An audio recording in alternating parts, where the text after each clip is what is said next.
Then I would like to call our third public meeting to order. The first item of business is approval of the minutes from at least April 10th, but I'm going to suggest that we wait on the minutes until Commissioner McHugh gets here, since that's been his responsibility. Public should know that Commissioner McHugh had a grandchild born at 1 o'clock in the morning last night and is busy cavelling with his grandchild, but he will be here shortly, I believe.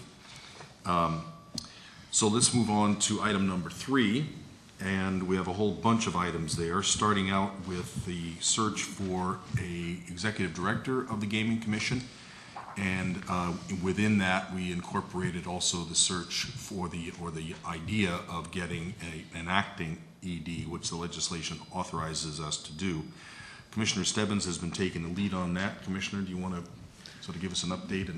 Sure, just a quick update. Obviously, at our last meeting, we approved an RFR for to solicit an executive search firm. The RFR is out. Just some key dates in the RFR. Bidders' responses are due by May 11th. We'll have a team review and select the finalists, and the following week, and hopefully interviews with the finalists the following week of May 21st to the 25th, and the anticipated contract award by May 29th. Obviously, any way we kind of can speed that up, we will certainly try to do. Certainly the interview process is not necessary as we outlined in the RFR. So that is moving ahead. Quickly moving over to the conversation about a acting executive director again, which, as you pointed out, the Gaming Act does allow us to appoint. I shared with you just kind of a draft background, experience, and skills kind of statement for an acting executive director. Certainly would open that up for anybody, a conversation or discussion about that. Again, I think it's our anticipation that this is not a permanent hire. This is an interim hire as we proceed ahead with a thorough search for the first full-time executive director of the new Gaming Commission. We had a call with Kevin O'Toole from the Pennsylvania Gaming Commission back in the early part of April. We raised the question with him about key skills that he thought somebody who would be coming in on an acting basis would have. And they were relatively, I would say they were relatively simple, possessing some good communication skills, possessing strong research skills, as well as some strategic and project management skills as well. So I've outlined background, experience, and skills we may wish to consider. I think we're still eyeing somebody who has some municipal, state, or federal government management experience, essentially to really help the Commission run our day-to-day operations, and outline below, our candidate would closely work with the Commission for a limited period of time and outline some of those responsibilities, assisting with some basic office operations, assisting with identifying critical positions and recruiting and hiring potentially some of those key spots, working closely with the Commission and the contracted consultants that we're going to hear about their progress later, as well as obviously assisting and attending Commission meetings. So, Mr. Chairman, I don't know if any of my colleagues have any comments on this one-pager, but. Commissioner? I have one comment slash question for us just to think about. Actually, it's also come up in the context of how the conversation of how the Commission is going to govern ourselves. And as part of the job description,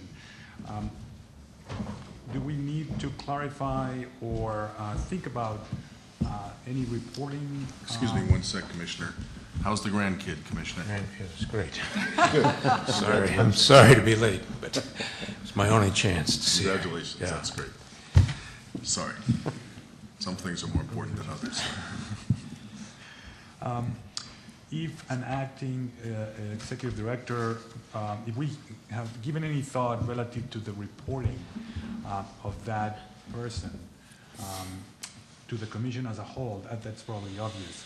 But whether for different functions that this interim would be conducting, would that person then report to a different commissioner? I guess one of the things that we have to really consider is how these commission will interact, oversee, supervise, whatever it may be, even the interim executive director. I'm just posing it as a question, Sure. open question, whether it's part of the discussion now or later. It's really the one that I had. And maybe it's something we need to clarify and add to this document. Again, I think because, our chairman has kind of assigned us individual silos or portfolios of work that we're responsible for, we would do that and interact with the commission executive director, even acting on some of those issues. I mean, certainly some of our immediate needs, as I see them in budget and HR, would be directed with you. And again, it's a person who really can help us keep the operation of the Gaming Commission going with respect to understanding state procurement, a lot of the operational issues, I think, that we're challenged by here in the early going. But I think a lot of, hopefully this will become a little bit less clumsy when we have an executive director acting or otherwise, because we're now doing a lot of the work of an executive director and his or her key staff people. So that will change a little bit, make it a little bit easier. Hopefully the executive director will just be kind of keeping the commission up to date on how these projects are going. There'll still be some of it, us being involved in our vertical areas of focus, I think. But I think this will make life a lot simpler for us when that person is reporting to the commission and doing most of the staff work, and we don't have to be doing the staff work ourselves. But I also think this is going to be something that we're going to learn as we go. When we talk with New Jersey commissioners next week, they're the only other full-time commission. They'll have some ideas about how full-time commissioners can interact with the staff. But it's still, we're in a startup mode, which is different. But I think we're going to sort of learn as we go on this a little bit. Do you have anything that you wanted to add?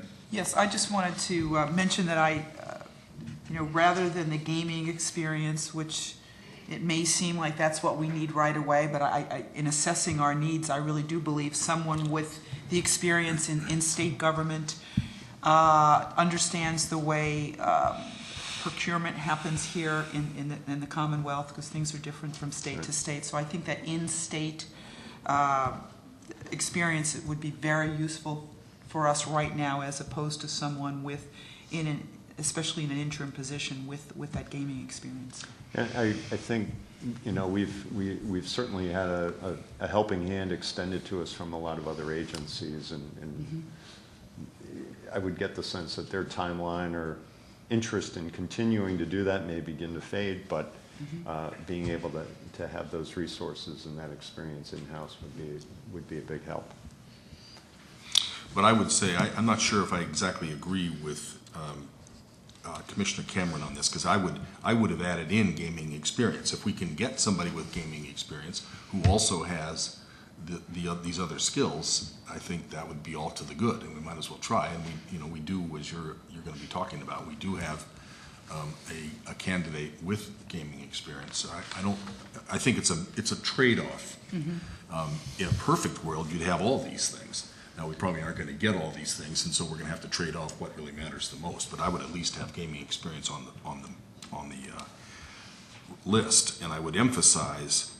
It feels to me like when we get our consultant on board and an ED with a little bit of staff, they will begin to take over the business of starting up the commission and the business of constructing the evolving long-term organizational structure, thinking through the regulatory stuff, thinking through the compliance, thinking through the licensing procedure, and free us up to be thinking about what criteria we want to use and what process we want to use for selecting the licensees, which, as I see it, is our biggest problem, and that's one biggest task, and that's something we cannot delegate. So having the ED working with the consultant, getting this organization up and running with us in it only in a policy approval mode would be the ideal from, I think, as I'm now thinking about this. Sure. No, and you make a great point, and I'm happy to kind of move on to the. Let me just add one other Sure. thing that we didn't talk about, but earlier on, but I think is an important to agree on or not. Or I forget whether we've talked about this, but it seems to me that the acting ED should not be prejudiced one way or the other as to whether he or she can be a candidate either for the permanent ED or for some other position in the organization. It's going to be hard enough to get an interim, with a very short-term commitment. Right. And if we were to say, and if you're the interim, you can't be anything else, or in some way this is prejudicial, I think that would make it even harder for us to get good candidates. On the other hand, we'd have to make sure that we don't stack the deck in favor of that person and make sure, for example, if we write an RFP for the ED, that the acting ED doesn't write the RFP, that kind of thing. Right. And maybe, Commissioner, you'd have some ideas on how we can do that. But my suggestion would be that as long as we can clear it with all the regulatory and ethical folks, that we be explicit that the acting ED is not barred from being an applicant for other positions. Well, certainly one criterion, one way one part of managing that is to ensure that all candidates for the permanent ED go through the search process in the same fashion with the outside search consultant that we're searching for now. Right. Go through the search for that For nobody the gets to permanent, bypass that nobody process. gets to bypass Yeah, that right, process. right. Nobody has the inside track, and it seems to me that that's what we ought to ensure for every permanent position that we're fulfilling, so that if that person were to find be an applicant for another position, not the full-time ED position, that whatever the criteria were for that other position, that person have to go through that process as well. So Right, that makes sense. I don't think we need a formal action on that, but do we think? Mr. Chairman, can I just want to echo a little bit also the notion of being in full startup mode. I see, especially the acting ED, some of the initial tasks to really help us set up the back office, if you will. Just want to echo a little bit of Commissioner Cameron's relative to agency setup, agency experience, management, etc. Very important key factors in the experience that I see for the acting. So.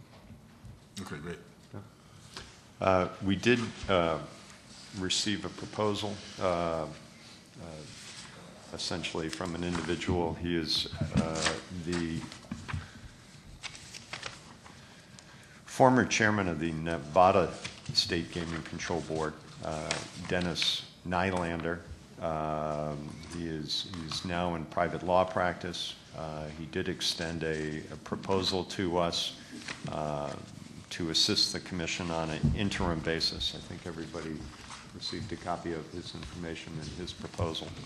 I've shared the proposal with Commissioner ZUNIGA in terms of beginning to get our hands around what the cost of this individual's services would be, but I think it's an interesting enough proposal that I'd at least like to do some follow-up, have a chance to talk to the individual, perhaps even if he was willing to come to Boston, but at least initiate that. Come to Boston for an interview you're talking about. Is that what you meant? Yes. Yeah, right. Well, what do other people think of this idea? I'm not sure how much chance you've had to review this proposal, but is it prima facie, is this something that we ought to consider? just a little bit more background. This came about because several of us reached out to professionals in the gaming industry to see if they would have suggestions for interims as well as for full-times. Kevin O'Toole was one we talked to about it. I spoke to the chair of the present chair of the Gaming Commission, which is different from the control board.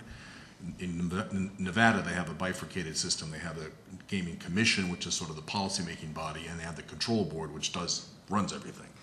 I talked to the chair of the commission, the present chair, and he recommended that I talk to this person for ideas. And when I talked to this person, he said he might be willing to do it. But this person comes very highly recommended by the present chair of the commission, and I think you got a reference check also.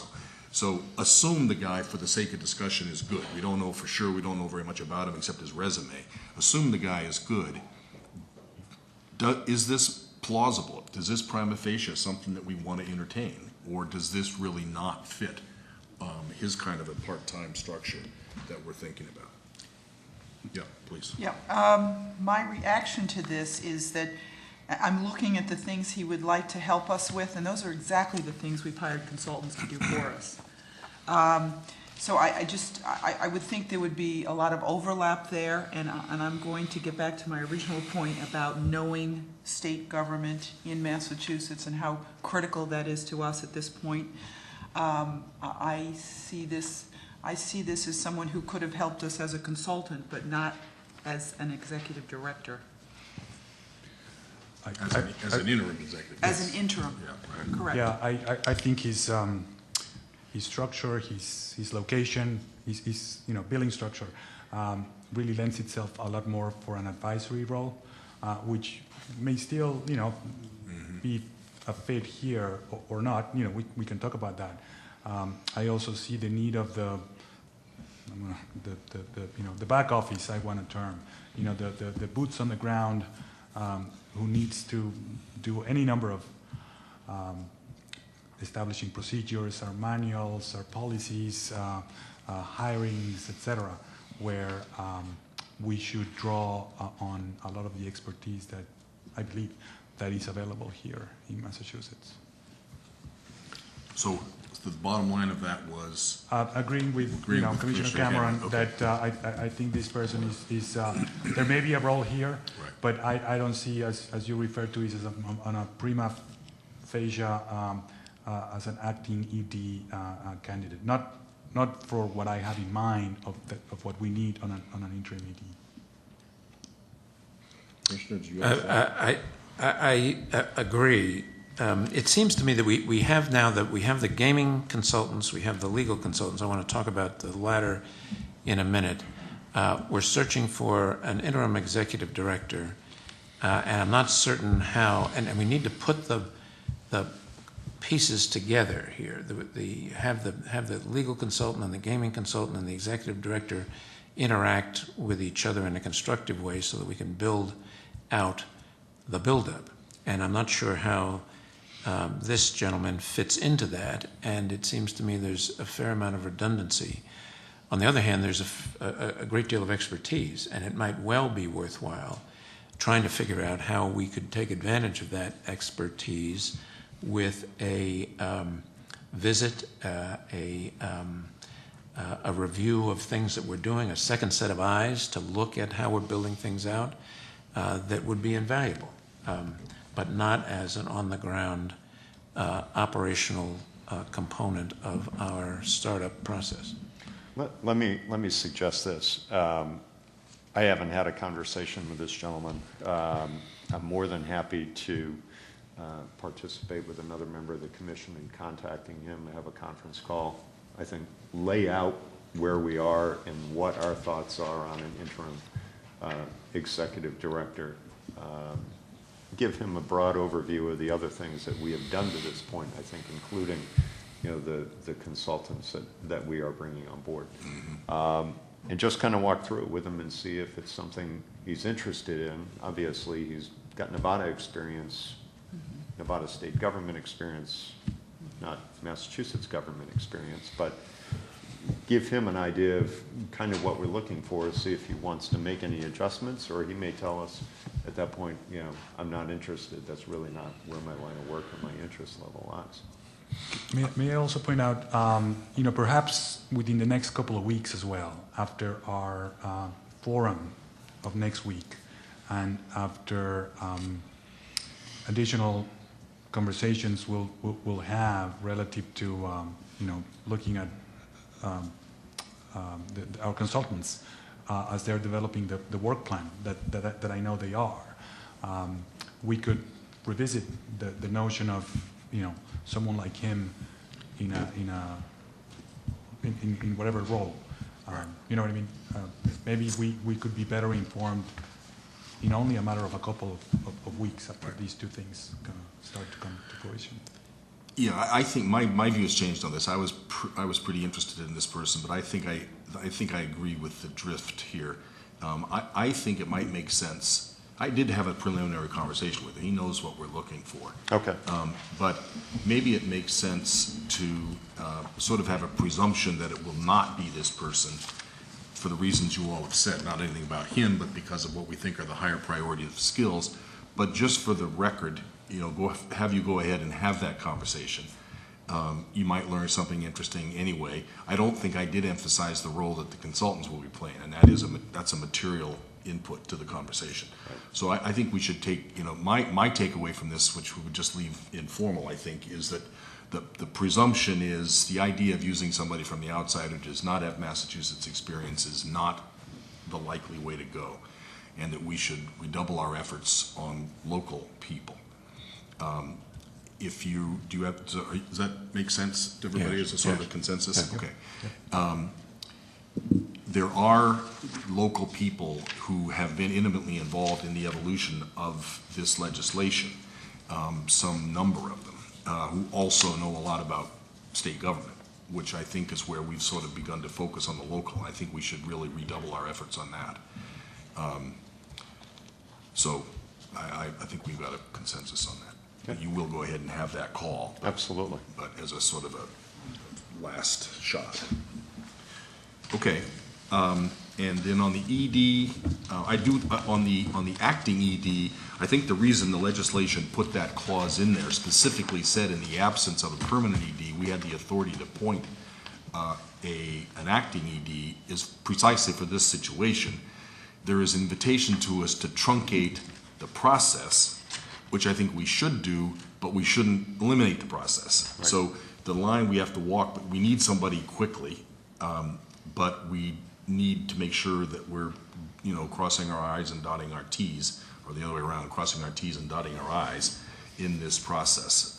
And if you come to us with a prima facie case of somebody you think can do it, great. If you can find it, great. If not, then we can open it up into a more formal search. But in the interest of time, it'd be better if we didn't do that. I agree. But on the other hand, we want to check whoever you come up with pretty carefully. Absolutely. And I think we would kind of vet them as we vetted some of the other, be the consultants or anything else, anybody else we brought on. And the communications people, right. Right. Right. Okay. And we certainly would, ultimately, we would do a serious background check too, but, okay. Commissioner McHugh, we skipped over the minutes while you were out.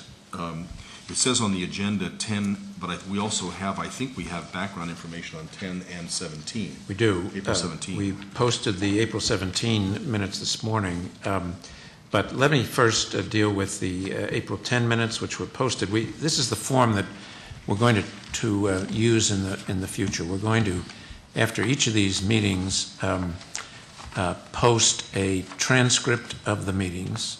We did not. We've done that for the first meeting. We have a stenographer present at this meeting, and we did the last meeting. The first one we had the transcript prepared from the videotape. So we're going to post the transcript. We're going to post meeting minutes that refer to pages in the transcript, so that people can have in effect, a summary of the meeting, and then go look at the transcript pages for any matter they're particularly interested in, and then the documents that were used at the meeting. So all of that has been posted with respect to the April 10 meeting. And I would move that the minutes of the April 10 meeting be approved. Is there a second? Second. Where is the reference to where the topic is in the transcript?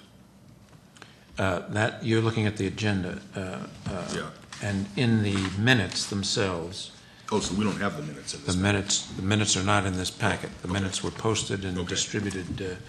First set was distributed last week internally, and the second set was distributed this morning.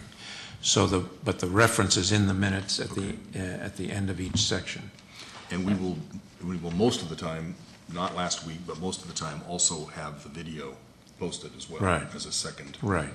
Okay. The video has to await the minutes being approved because we're required to have available for those who need it a written transcript, and so we need to post them simultaneously.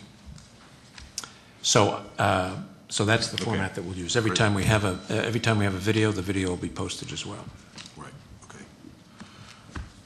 Any other discussion on the April 10 minutes?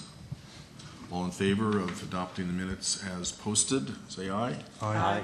All opposed? Motion carries unanimously. Now what about April 17th? The April 17 minutes were posted this morning. I would move that they too be approved. They're there. It's not on the agenda, but they are there. The transcript is there. And I'm not sure the video is there yet, but it will be. We didn't have a video. We didn't have a video, so that won't be there. And the documents that we used at that meeting are there as well. So I'd move that those be approved as well. Second? All in favor, or any other discussion? All in favor of adopting the April 17th minutes, indicate by saying aye. Aye. All opposed? Adopted unanimously. The reason they're not on the agenda, I should add, Mr. Chairman, is that we really couldn't, I didn't really anticipate that they'd be ready today. This process that we're using now makes use of the stenographers to prepare both a draft of the minutes and the transcript, and that comes quickly, and we can speed up the entire process. We're in the process now of working out a few little details, but it's going to lead to a much faster turnaround of both the transcript and the minutes. And in fact, this set of minutes got turned around faster than I anticipated it would. Do you know, give or take, what the cost of the transcript function is? The answer to that is we have an approximation, but we're still working on that to try and work out those issues. For a long-term agreement. For a long-term agreement, yeah.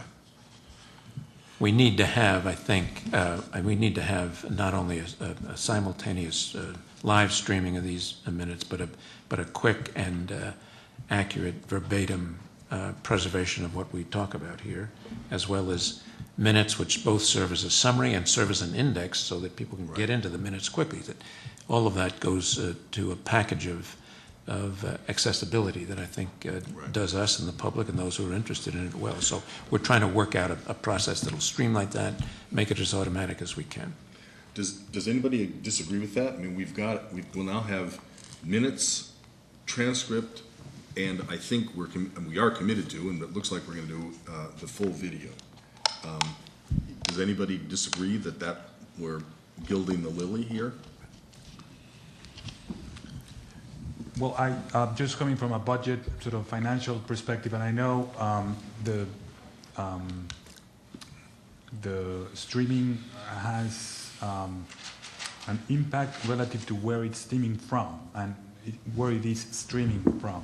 And so as soon as we can get our handle on just what the long-term cost is, that I think it would be a great discussion. Well, I agree with that, and you can't have this question in the abstract, and Right. sometimes it's very expensive, and sometimes it seems not to be very expensive. Right. But from my standpoint,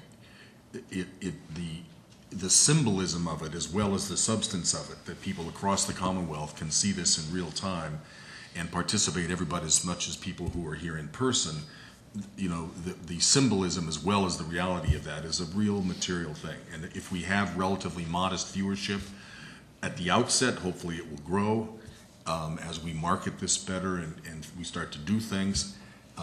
But I'm open, I think you're right, we should wait until we really know for sure what the cost is, but my predisposition is it's really the right thing to do. Right. We've also sort of thought about, especially hearings where we really are inviting the public input, for example. That's almost like a no-brainer.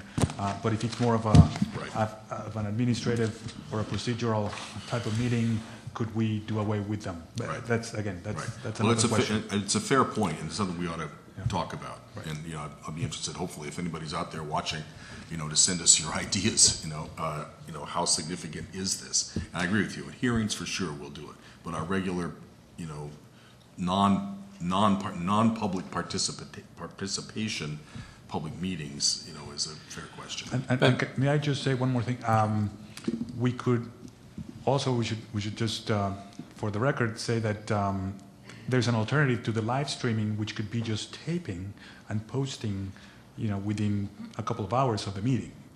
That could also memorialize and help in the participation. It's the live streaming component that gets a little expensive in the long run. Well, that'll be something else we'll be able to look at when we have specific proposals. Good point. I was just going to say briefly that this is the time to be doing these things, even though the interest may be low, understandably, with some of the things that we're talking about, to get it right and to get it smooth so that when there is interest, as there will be soon, we've got a smooth and efficient operation on this side just as we do on the other side. Right. So I think we should keep at it for a little while at least until we have something that we're comfortable with and that is smooth and efficient and that we can put into play whenever we need it. Okay, great. Item 3B, HR process. I'm not sure that there's really anything more. Commissioner ZUNIGA? Yeah, I could give a brief update. I started really compiling from sources out there that I'm familiar with and I'm becoming familiar with, different documents and language that could help us draft an HR hiring policy. I continue to do that, and we'll have some more for the next meeting.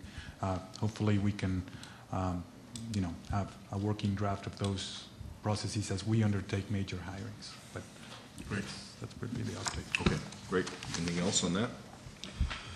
3C, the search for Director of Communications, although we don't know for sure that's what the name is. I could just give you an update. Our interviewing team of Karen Schwartzman from our PR firm and Hank Schaffman, recently retired from Bingham McCutcheon, has identified 14 candidates, if I think that's right, who they felt were worthy of interviews. Each of these 14 people is going through a 1 to 2 hour interview with the two of them, and they hope to winnow it down to probably 3 finalists that I and somehow or other some others will probably talk to. At the moment, most of the names wish to be kept confidential, which is okay in this process. But I think we're looking to move by the end of next week, maybe, right? Have all the finalists, the interviews will all be done, and they will be back in. So we're close. Within another week or so, we should be. If the right candidate is in this existing pool, we should be ready to go within about a week and a half. Could I suggest, Mr. Chairman, or at least discuss the end game here? It seems to me that, like other things, we need to move both with thoroughness and with expedition. And it seems to me that with respect to the public information officer, whatever she or he is going to be called, that an appropriate mechanism for making that selection would be to have you make the selection based on your interviews with the finalists, aided and assisted by whoever it is you choose, if you choose anybody. You're the person who is the spokesperson, by and large. You're the person who is interacting with the press and the public most frequently. And so that would be a logical place to place the decision. But in addition, this gets back to sort of we're both the staff and the policymakers here, and in keeping with the allocation of responsibilities that we made last week, where everybody has a primary area of responsibility, it seems to me this is an efficient way to do this. And if we formally designated you as the decision maker, aided by whoever you wanted to use as a sounding board, but you had the final decision, that would be an appropriate and efficient way to go. So I'd just like to put that on the table for a discussion, and then an appropriate motion if the discussion suggests that it would be appropriate to do it that way. Anybody have thoughts Yep, about that? I agree with that thought process that you are and have been and will remain the spokesperson for the Commission in many ways, and it's, I believe, very appropriate to have you interview those finalists, however many, and come back, I suppose, with recommendations. Well, I'd be fine with that. I think with the help that, because we're getting so much work out of Karen and Hank and so much in-depth vetting with them, I would be okay with that. With the option, if it's possible and or necessary, of having a public meeting in which we interview some candidates, or maybe the final candidate. I mean, that puts, this public meeting stuff is really tough for people who are applying for jobs. We have to figure out how that works. But if there is going to be a motion, I would leave it. I'd leave that as an option, because I think that is the preferred way to go under the circumstances. Well, I'd move that the Commission designate you, Mr. Chairman, as the person who makes the decision as to who interviews the finalists and makes the decision as to the candidate, reserving to you the judgment that a public meeting, if it's in your judgment necessary, be one of the options you use to make the decision. Okay. Second? Second. Any further discussion? All in favor? Aye. Aye. I'll abstain on that one. It passed. Okay, gaming consultant status. As we talked about last week, we vetted, we approved the two finalists, Michael and Carol and the Spectrum Group. We asked the two of them, working together with the coordination of Kathy O'Toole, who was on one of the teams, to talk about pooling their resources and putting together a proposal where the team of them, which would give us, would do the job, which would give us the opportunity to get the best of both of their packages. They have met now at some length. They've talked a lot. They've met at some length. I only got this proposal this morning, and you only got it shortly after I did. To my way of thinking, it lays out the scope pretty well. It's a very, very comprehensive 16-week idea, 16-week plan that, in a very nice, buttoned-up way, discusses the range of issues that they would undertake during that period of time, with particular emphasis on the strategic plan, which was critical in our RFP, and which is critical to us going forward, so that we wouldn't be waiting on everything for 16 weeks. There would be a lot of stuff going on during the 16 weeks, but at the end of the 16 weeks, we would really have a pretty comprehensive, basically, Gantt chart and work plan for the next few years of our work, which would be great. They have not assigned who does what, but they have proposed this, and if I'd like to have your reactions to it to the extent you've had a chance to see it. Anybody? Yeah, I read it this morning, and I have a couple of questions. Is this the project proposal, or are they developing an additional document to this at this point? I just want to clarify. if we say that yes to this, yep. Then they will provide, as they said in the last page, a flow chart that includes the division of labor among team members and specific weekly deliverables. Right. So yes, there would, if we approve this, yes, there would be another stage to come. Yes. And when, do they have any idea as to when that start time would be? The start of the 16-week period? In other words, if they go back and, do the plan, if you will, and the broad timeline, when do we anticipate that early, whether it's an early date, early start or a late start, just if we have even a range of what that start may be? I can speak to that. Okay. I had the opportunity to meet with all of the consultants yesterday on a separate matter while they were working on this, and they're ready to start immediately. That was the conversation they had, that as soon as the commission approves this work plan, they are ready to start immediately. So the issue would be whether they could start to work in advance of execution of the contract. Right. I mean, because it'll take us a while to execute a contract. And in my prior experience, that can be done, if it's done right. And so that's what we would try to do, is get them going. Meanwhile, make sure, the details of working out the contract, we could get going. We just have to make sure that works within the procurement rules. But that's what they would like to do too. Any other thoughts, any reactions to the substance of this? Mr. Chair, I thought it was important that they coordinate with the law firm. Yeah. And they have that mentioned in the plan. I also found it to be very comprehensive. In speaking to others who have had startup operations, these were all the things mentioned that we would need to get started on immediately, so. I just perusing it this morning. I mean, obviously, a lot of the things that they've mentioned in laying out their scope of work is consistent with what the RFP was looking for. However, I note that in their short-term activities, they do suggest or list as potential action item an RFQ process, which is obviously something I think that is allowed for in the legislation, but is relatively new.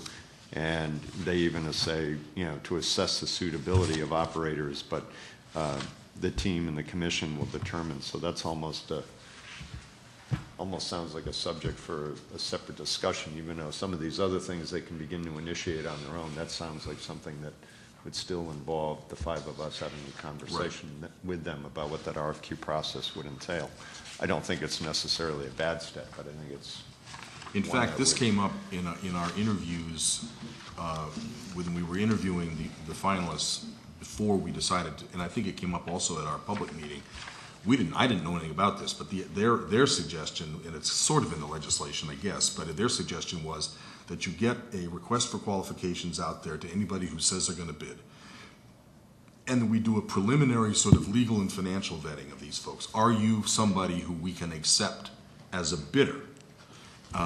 And once they're said yes or no, then everybody's saved a lot of trouble. It saves the town's trouble, it saves them trouble, it saves us trouble. So we would do a preliminary vetting, and then, once they were approved for that RFQ process, if they were approved for that RFQ process, then they could go ahead and develop the proposal with the host community, have a referendum, bring it to us, and so forth. That it speeds up the process. It shows the public and the participants that we're moving. I think when it came up, I didn't really understand what they were talking about because I hadn't thought about that. But it's clearly the best practice. It makes a lot of sense, I think, for everybody's sake, and would get us rolling in a way that I think a lot of people would be pleased to see that we're moving. So, but having said that, yes, that's something that we would have to approve. They wouldn't go off on their own hook and do that. And then, I think on the last page, their offer and assistance to not only come up with a hiring plan, but their offer of assistance to help draft a job description, not only for the executive director, but some of the other immediate hires, and providing recruiting assistance and vetting candidates. I'm interested in that, obviously, as it potentially blends into the work that we may select a recruiting firm to assist us with. Right, good point. I concur. I found that of interest too, and something we could utilize. their experience in that manner. I also have a couple of other questions relative to how, during this 16-week period, how would this team, for starters, would report, update this commission, and how would they interact with, solicit feedback or direction from one or more commissioners, whether it's by area, much like we have talked about, whether it's a regulation matter or a financial matter, maybe, there's areas there that, lend themselves, or a hiring matter, because you have taken the lead on some of the hiring practices. Nothing else, I'd be interested in whether that has been communicated or talked about with the team. I don't think it has been, and that's something I can ask them to address. How would they want to do that? I think it's going to be a lot up to us. They'll follow our lead on that. Right. And as we talked about earlier, I think we'll still keep our vertical areas of focus, at least to some extent. But it'll be more that we'll have our weekly meetings, and they'll be coming in and giving us an update on how things are going. Right. And hopefully they'll be working with our acting ED. They'll be interacting much more with the acting ED than they will with us on a lot of the stuff that they're doing, except to tell us that they're on track. I think this is a good and aggressive start, and it looks comprehensive. I too am interested in the reporting piece because we need to ensure, and perhaps it belabors the obvious, we need to make sure that we remain in control of this process, and that we don't get so much in a consultant-reliant mode that we're giving up the kind of judgmental exercise that we ultimately have to make, and trying to figure out how to take the best of what they can provide us without, in a de facto sense, delegating decision-making responsibility is, I think, going to be tricky, particularly as we try to move this quickly. 16 weeks sounds like a terrific target. It ties in a lot of ways with what I'm going to talk about in a minute with respect to the legal consultants, getting the organization up, getting it running, and taking advantage of the expertise for which we hired them. So I would endorse this approach, but I'd also like to hear more and discuss more and go over with them more what the reporting and decision-making chain will look like as we move forward. I totally agree with that, but I do think I think of this as being heavy on the custodial stuff, drafting a budget, talking about what kinds of regulations are necessary, MOUs with interagency states, scope of licensing, RFP process.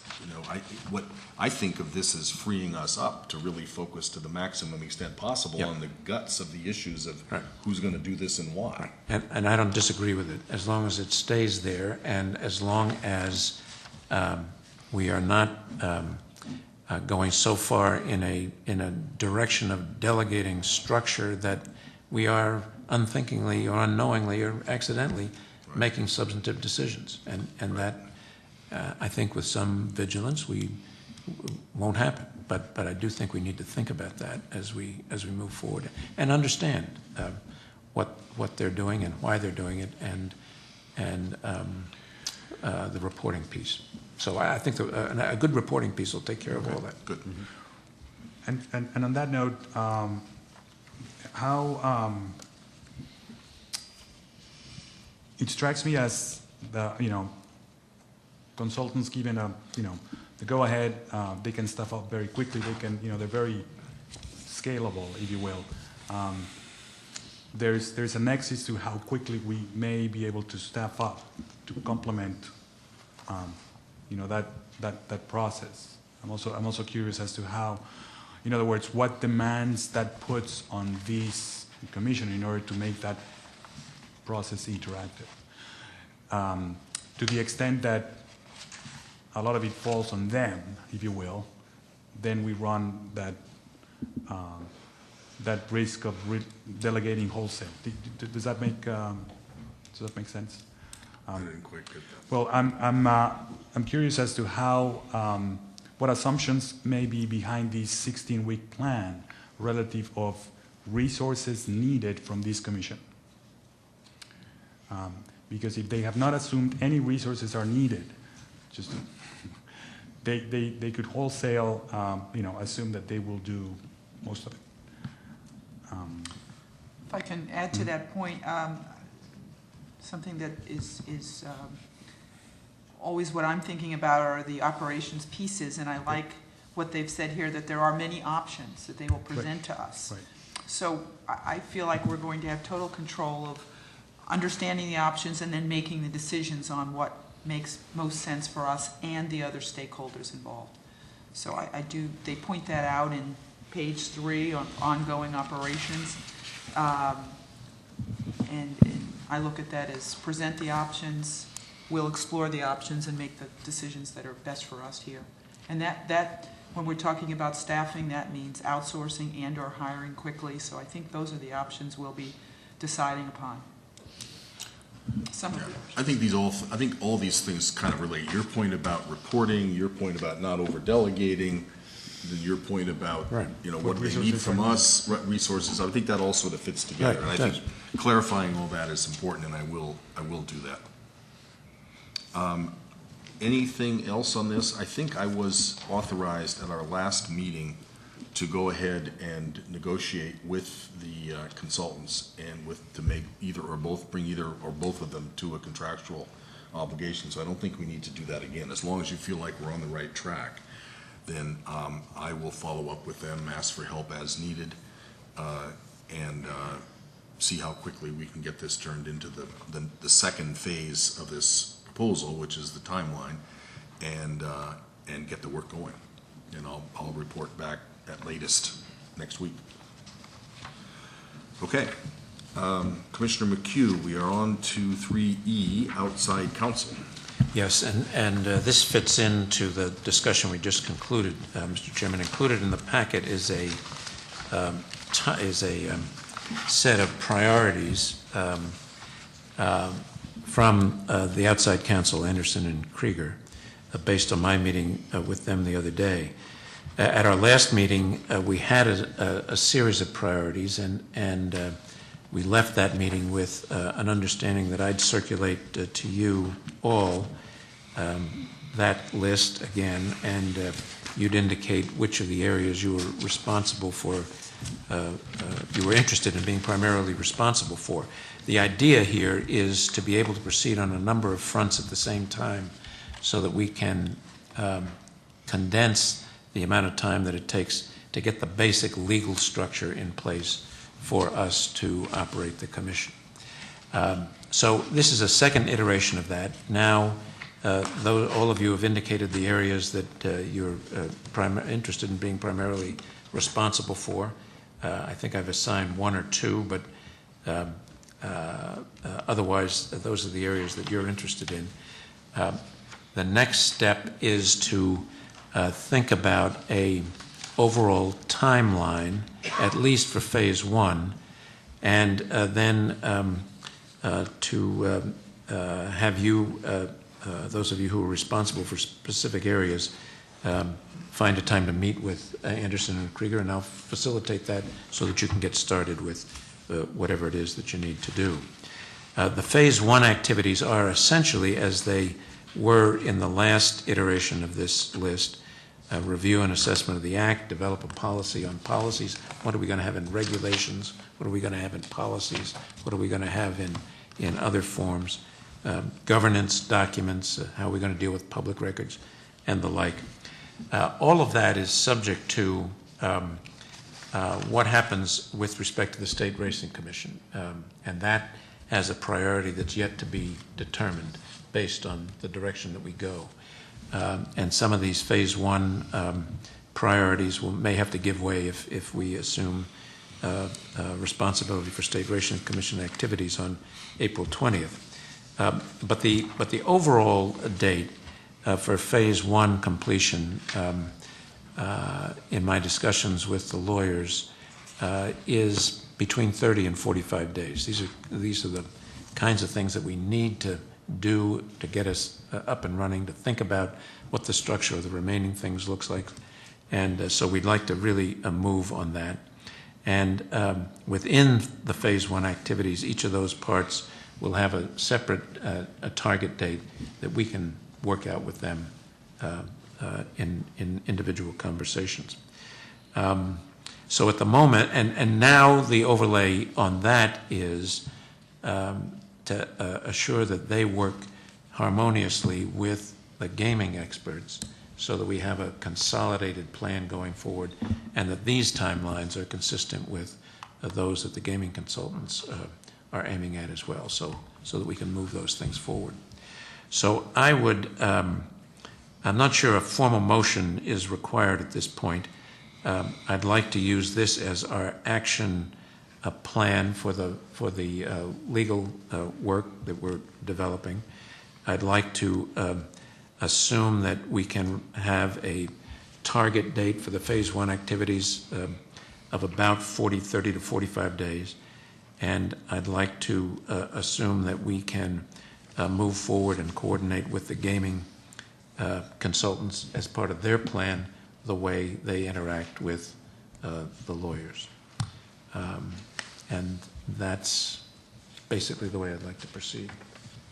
What's been your reaction to these folks so far? I think they're very thorough, very competent. They are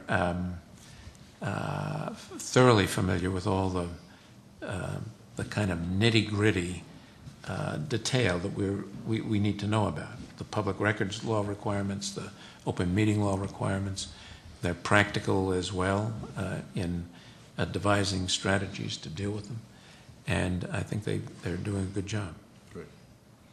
Just one suggestion in looking at the assignments, and I know I'd offered to work on the segment entitled MOUs with other state agencies and local agencies, but I think in respect to some of the law enforcement pieces, if Commissioner Cameron would also join me on kind of that subgroup. And where is that, Commissioner? Down at the bottom under Phase 2. It kind of carries over to the next page, MOUs with other state and local agencies. State and local agencies. Yeah, to the extent it involves law enforcement agencies, I think that's right. I thought that, Commissioner, some of these things do not have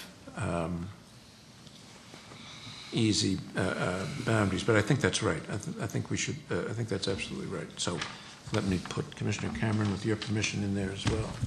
Yes, Commissioner, I'd be happy to work on those. All right, great. I had a bunch of notes about things that I just wanted to make sure were included, but I don't think there's any need for me to run through them. I can just run through them with you. All right. One-on-one. I don't think there's Okay. any need to take this here. I think this is moving along great. You know, and if we can get the gaming commissioners, gaming consultants in the same mode, moving about this quickly and with the same kind of a plan, we'll be in great shape. At the risk of oversimplifying, could the gaming consultants also produce a matrix of similar fashion for the tasks? I've sent this to the Yeah. gaming consultants as a model. We'd like to have that, something similar. It'd be very helpful. Great minds work alike. Anything else on the law firms or anything in the gaming consultants? Oh, well, just as a sort of for the record, we got, I guess everybody got, letters from the Standard Bred Owners of Massachusetts and the Harness Horsemen's Association of New England volunteering or nominating people to serve on one of our multitude of advisory committees. And this is in my list of things, but we've got all these advisory committees that we're supposed to either set up or work with, and getting the law firm to give us a heads up as quickly as possible so we can respond to these folks as what are all these committees, and what's our role in setting them up, and what's our role in interacting with them would be great. Okay, we are on what? Briefings for the commissioners. don't know that there's much really to talk to. I think we do have it scheduled soon, tomorrow? Yeah, the series of briefings of the commissioners on ethics and freedom of information, public records, et cetera. We have had meetings with the problem gaming people. Commissioner Stebbins and I met with them. We met with the Mass Cultural Council. Commissioner ZUNIGA and I met with them. Mostly just kind of introductory, get to know each other, not really anything very substantive. We do have brief reports we're sort of waiting on instructions on how should we process these reports. We're now accepting, and people want to come talk to us and give us advice if they seem reasonable. We are talking with them, with at least two commissioners, no more than two, but not less than two commissioners. But we're collecting these little reports, and we're not quite sure what to do with them. And that's another piece we're looking for you, looking to law firm. Yes. But I don't think we need to have those reported orally at this meeting. Right. No, there's nothing really to report. We've begun to collect them, preferably electronically. That's the overall goal, so that we can have a single electronic repository where all this stuff is categorized, indexed, as we talked about the last time. But we've not gotten to that point yet. Great. All right, we'll get there. Okay, record keeping update. I guess that's just about what you. We just had it. You just had it. Great. Nice job. That was good. Permanent meeting date. For the public's sake, we're pretty sure we're going to hone in on 1 o'clock on Tuesdays. We are still working on a permanent site where we can work out some of these logistical issues. I guess is May 3rd? Is that Tuesday? No. So there'll be another meeting. May 1st. May 1st. Right. Okay. But for everybody's sake, we want to find one standard format where this will always appear, where we can get the video down in a relatively inexpensive mode and so forth. But we're working on that. Well, could I just interject there? Are we going to have a meeting on the first? That is a week from today. The public meeting that we're going to talk about is the 3rd. That's 2 days later. So I just ask if we want to have a meeting on the 1st and then another meeting 2 days later. They're not mutually exclusive, but I just throw that out. Yeah, if I could speak to that, I think the 3rd is really the educational forum. Right. And will not be the appropriate location to be handling. Oh no, I understand that. I understand that. I just wonder if we're not biting off more than we can chew by having two.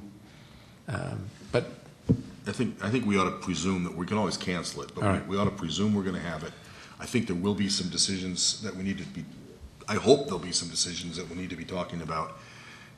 Personnel, consultants, maybe racing commission. So I think we should presume it, and then we can make a decision 49 hours before the time actually rolls around. Is there something else about that? Well, I guess not. Okay.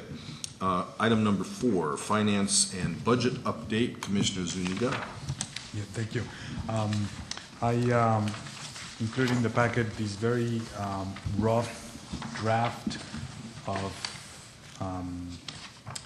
what I see as the beginning of the budget for fiscal year 13, and I know that our consultants and lawyers will help us develop a lot more the details here, especially as we talk about timeline, staffing, etc. But in anticipation to June 30th, I started to draft this template to start thinking about the major categories in terms of budget for this agency.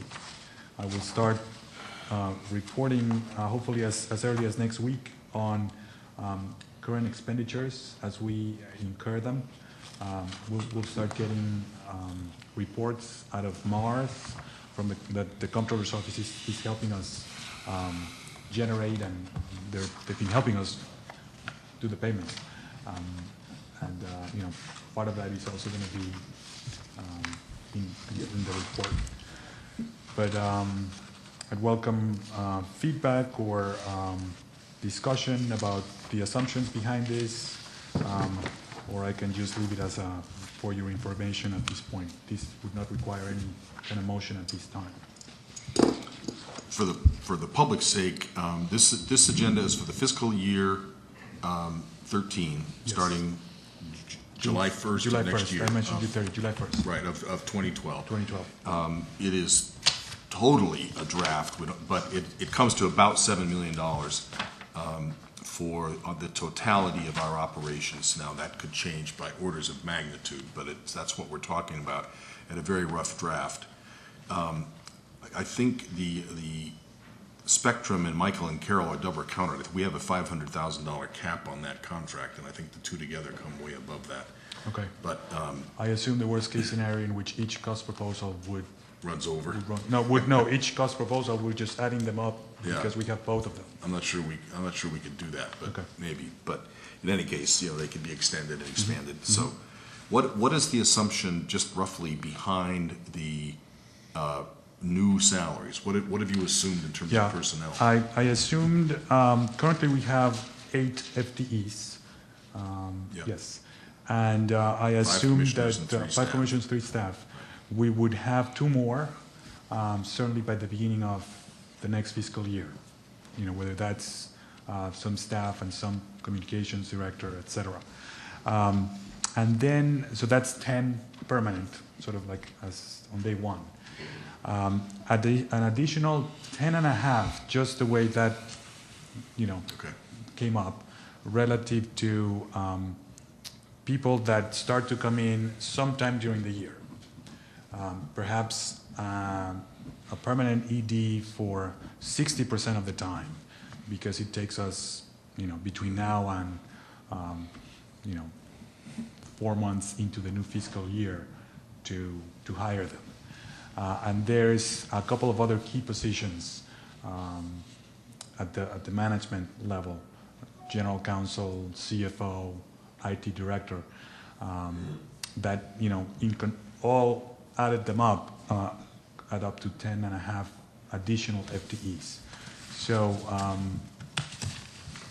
just to give a range, we could be sometime in the middle of next fiscal year, say January of 2013, with 20, Right. 21 people working full-time. Okay. And we had got office space for a 1-year lease for up to 30 people, Up to 30, which would yeah. be 20 full-time plus a few consultants and so forth. So that Right. sort of matches as a It common matches. sense. Right. Okay. And this is something our consultants will probably know more about than we do. Right. And it'll be interesting to work this, talk about this with them. Yeah. But order of magnitude, this has got to be somewhere close to, right. Great. Any other questions about budget or financial stuff? Okay. Moving on to public information, educational outreach activities. Can I do procurement? Oh, sorry, did I skip one? Yes, sorry. Number 5, procurement. Just briefly, Commissioner Stebbins already mentioned the highlights about the procurement of the executive search firm. We need to start at least thinking about an evaluation committee or group, whether it's 1 or 2 or more commissioners and some staff. The way the RFR writes or reads rather, staff will help us do the compliance review, just to make sure that every respondent has the forms that were required. I can facilitate an evaluation criteria score sheet that can then be distributed to the evaluation committee. So we still have time because responses are due by May 11. Right. But we should have that committee in place, group or team, whatever that may be, designated prior to that. Yeah, definitely. So Well, we ought to think about who should be, can you do the evaluation form? Absolutely. That'd be great. Yeah, I'll And- distribute that. Okay, and as to the evaluation team, maybe 2 commissioners and one of our staff, or there could be staff from the governor's office or from the Economic Development, Secretary of Economic Development has been in this, who helped us in the earlier. Does anybody have any other ideas? What's the right kind of an evaluation team? This is now to look at a search firm. We have someone who used to work at a search firm who works for us, Janice Riley. Yeah. We could put her on it. Anybody other have ideas? I just have the suggestion of having a team of 3 people is ideal. It creates, a healthy group, but it's not an unwieldy large group. So, I would recommend Janice to be part of that, and, because it could also be very helpful. Okay. Certainly recommend at least 1 commissioner be there as well. Yeah. That almost goes with that. Well, and we've sort of given you this role, Yeah. How about you and you pick another commissioner, Okay. you another commissioner and Janice? Okay. And then set up the evaluation form and process. Excellent. Well, could I just offer a modification of that? Certainly, Commissioner Zuniga, but wouldn't it be helpful if we could find somebody from outside the commission to help with that? 1 commissioner, Janice, and somebody from outside of the commission. That solves 2, that addresses 2 issues. One, the composition and the point of view that is brought to the selection process. Secondly, it avoids the possibility of creating a subcommittee that has to do all of its work, evaluation and other Good point. in a public meeting. Right. And particularly at these early stages, I think it's important to move quickly and to bring the finalists to the public arena so that we can see them. But the screening process would benefit from an outsider, I think, as well as inside the commission. So if we could find somebody who would be willing, perhaps on a pro bono basis, to perhaps somebody with some HR expertise that would be willing to help us, that would be an asset, I think, to the search. I could reach out to the governor's office who conducted a similar procurement for us, or some of the other appointing authorities, frankly, who were part of that Or there process, might be, or a similar process. might be somebody at HRD That's who's right. particularly good in this area. Right. Okay. Or even, there's a lot of great academia here who could, Yeah. lend on a pro bono basis, lend some help as well. Do we need a motion to empower the commissioner to put together a task force, an evaluation committee, and come up with a recommendation? I think that would be appropriate, and I so move. Second? Commissioner, second? Second. Any more discussion? All in favor, say aye. Aye. Okay. All right, now we're to public information, and we are to our May 3rd conference. I'm sorry. I'm I sorry. have one I'm sorry, excuse last me. brief update. Yeah. I went to training on the procurement card. We will have what's effectively a state purchasing credit card of sorts that the comptroller's office has. So we'll have the ability to use that card. It's very convenient.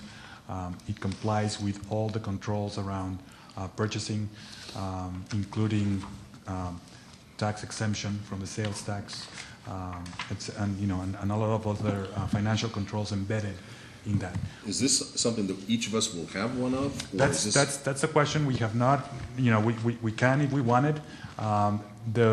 It's not necessary. The comptrollers recommend redundancy. Certainly Janice, as chief of staff, could have a card. Certainly a CFO should have a card whenever we have that person. And we should at some point also designate an auditor type to look at the statements and do the reconciliation with the expenditures once we get to a regular spending or a steady state. But we don't have those people yet, so Yeah. we'll cross that bridge. In the meantime, or even in addition, we could designate any other people, really mostly from a redundancy. You know, somebody's away and you need an expenditure. I don't think it's necessary that everybody carries a card, by the way, I agree. from a controlling perspective. Well, who has a card now? I will have one. Okay, and Janice? Janice, remind me, did you fill out an application? No, not at this point. But we should think about a redundancy somewhere else at this point. Well, let's start, sorry. No, I was just going to suggest that Commissioner Zuniga and Janice Riley have the credit cards. Right. And Okay. I don't think we need to spread them any further. Yeah, right. Sometimes there's a benefit in if you're doing a lot of travel or, but I think at this stage of the game, we definitely don't want any more than that, so. No. Okay, great. Credit cards. Okay, now, can I do it now?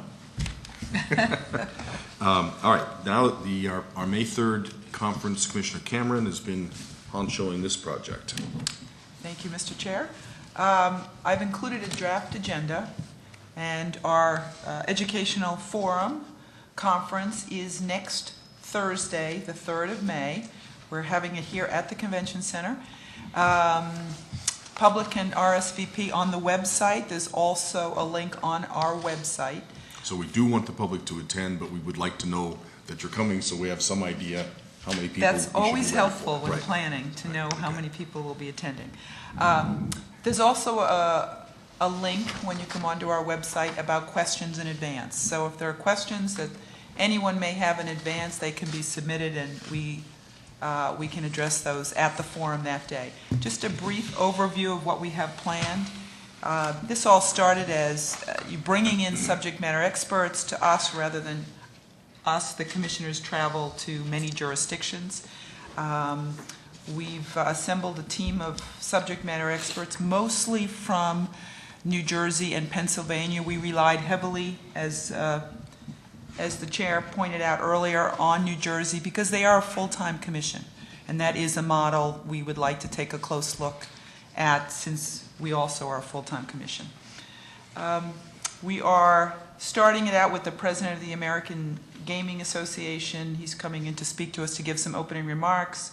And then we launch into panel discussions with our subject matter experts. And if you follow along, we have 2 panels before lunch, and we're dealing with the startup issues. There are so many issues that are important with regard to casino gaming, but these are the actual startup issues that we're dealing with as we speak. Determining priorities in launching a new commission. We have subject matter experts from New Jersey and Pennsylvania, also someone now working in New York. The second panel gets into the lessons learned, where we really can find out from former commissioners and present folks, things that have worked in other jurisdictions, things that we may want to try to avoid that may have been problematic. And then we will have a lunch here. The interior dining here at the Convention Center will be open for anyone who chooses to stay. And then 2 other panels after lunch. After lunch, we get into the nuts and bolts of issues that we have to deal with right away. Background checks, the bidding process, financial oversight, smart regulations. So we have experts to tell us about those issues. And then we end the day with our operations piece, the coordinated law enforcement efforts that will be needed here in order to regulate and have full compliance. And we've brought in a team of experts, many of whom I worked with in the past, frankly, to come in and really talk to us about New Jersey and Pennsylvania compliance and regulation, the teams that work together. And so I think we have a good panel, a good day planned on Thursday, and I think it'll be informative to not only all of us, but to the public as well. I think it's great. I mean, it's really come together nicely. I hope any of the media who is here or watching or hears about this Thank you very much for your help, sir. Welcome, Mr. Rooney, head of the Convention Center. Thank you for being courteous to us. I hope you're going to introduce Mr. Rooney to Jamie. I wanted to say hello. Thank you, Jim. There have been two criticisms that have come in through our website. One was not exactly a criticism, but just a question about why do we focus so heavily on New Jersey and Pennsylvania as the source of the references. Obviously, to some extent, it had to do with because you're from there and you know people and could access people easily and vet them easily, but also because, as you said, relative to New Jersey, it's a full-time commission, and we wanted to get expertise from full-time commissioners because it's an unusual situation, and we also wanted the most recent startup experience. And Pennsylvania is the only other case in point out there, and they did have some serious troubles. So using New Jersey and Pennsylvania as the focal point for our learning experience was important. Nevada is really its own phenomenon. It's so mature and so big and so sophisticated that we'll use their expertise, but it'll be a little different stage of our development. So that was one thing that came up through our website. A second was raising a question about Frank Fahrenkopf as the kickoff speaker. He is the head of the American Gaming Association, which is the principal association for this industry. I think it's entirely appropriate to have him be a person who speaks about the industry early in the game in in the public's learning process. He is also an advocate of the industry and a lobbyist for the industry, which makes perfectly good sense. But I think it's also incumbent upon us to make sure that we have all perspectives as we are learning. And as you'll hear a little bit about later on, we are reaching out to people who have other perspectives on the industry. So as I said at the last time, this is the first of many of such sessions. And we are going out of our way to make sure that perspectives of all types, we're not going to refight the battle of should we be doing this. That one we're not going to spend a lot of time with. But everything else, we're very open-minded and will be very, hopefully, inclusive on getting all perspectives to the table. Any more comments on this? Anything else we need to think about on the third? I think it looks great, and hopefully we'll have a good audience. Thank you very much for doing this. Okay. The next one we're referring to as an Economic Development Forum. We talked about this a little bit at the last meeting and tried to frame up the question, the issues. There's been a lot of studies out there. Do we know what we need to know? What do we need to know? If we don't know what we need to know, what do we need to know, and how can we find it out? And as well as some other issues potentially, and Commissioner Stebbins has been pursuing this. Do you want to give us an update? Sure, absolutely. I can tell you we've narrowed in on 2 dates. I think I may have checked everybody's calendar for June 21st, but I think we may even try to be more aggressive than that. The chairman and I talked about trying to move this up and checking out various schedules of people we wanted to invite. The month of June seems pretty open, so we're now looking at either June 7th or June 14th. I have confirmed that our friends out at Quinsigamond Community College in Worcester would like to host us for this. The community colleges have been partnering together to follow the developments of the gaming industry in terms of being able to provide training for potential gaming employees. So they are acutely interested in this. We're looking at dividing up the panels into 2 sessions. One of the first being updates to recent mass gaming studies, ongoing economic research. A number of the surveys and research and studies that were done that were an impetus for the passage of the bill are now anywhere from 2 to 3 years outdated. Obviously, the economy is kind of pitched into some roller coaster up and downs. I think we're inviting those people back that did do a study. I haven't connected with everybody yet, but we do have a couple of confirmations from folks that were behind some of the principal studies that were done. Will give us an update on that. And the second discussion being some folks that we may not have talked to or may not have been involved in that first process. But assessing and reviewing the information that we need to make smart decisions as application licenses begin to come in. We've reached out to Dr. Martin Romiti at the UMass Donahue Institute, who did a lot of research work on gaming in Missouri. Commissioner ZUNIGA and I are actually meeting with the folks from the Donahue Institute on Thursday. Stephen Norton from the New Hampshire Center for Public Policy. New Hampshire just went through, obviously, a very vigorous debate and study of gaming opportunities and potential in New Hampshire. He's offered to come down and share some thoughts again about what tools, what information, what resources should we be aware of that assess the economic impact from the license applications that we expect to receive. And as Mr. Chairman, you pointed out, making sure we have all the tools that we need. So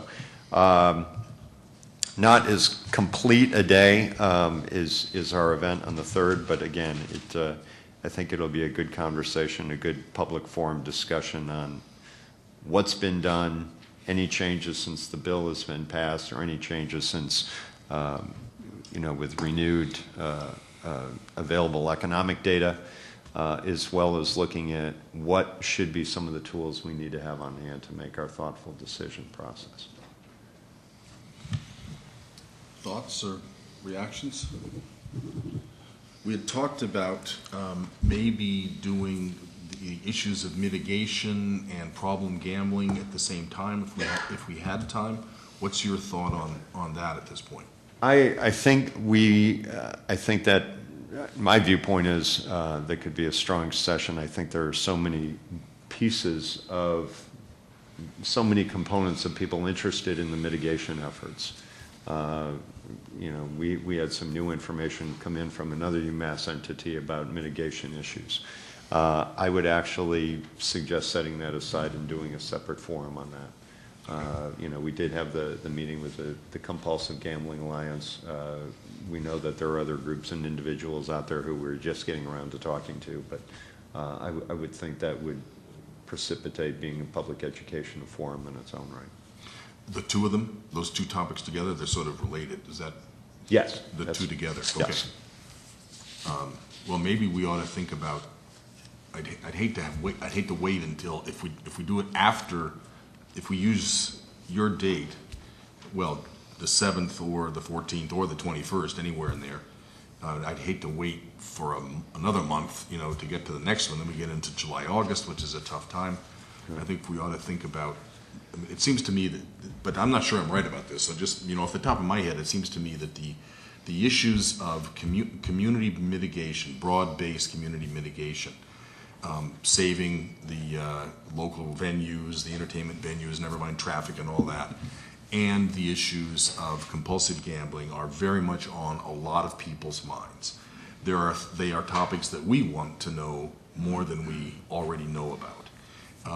And we want heads up as we're putting together the RFPs and license applications and so forth. So it seems to me that it would be important that we pay attention to those issues as soon as we possibly can. That would lead me to suggest we ought to find somebody to pull that one together and do it as soon as we can, whenever we can, as soon as we can.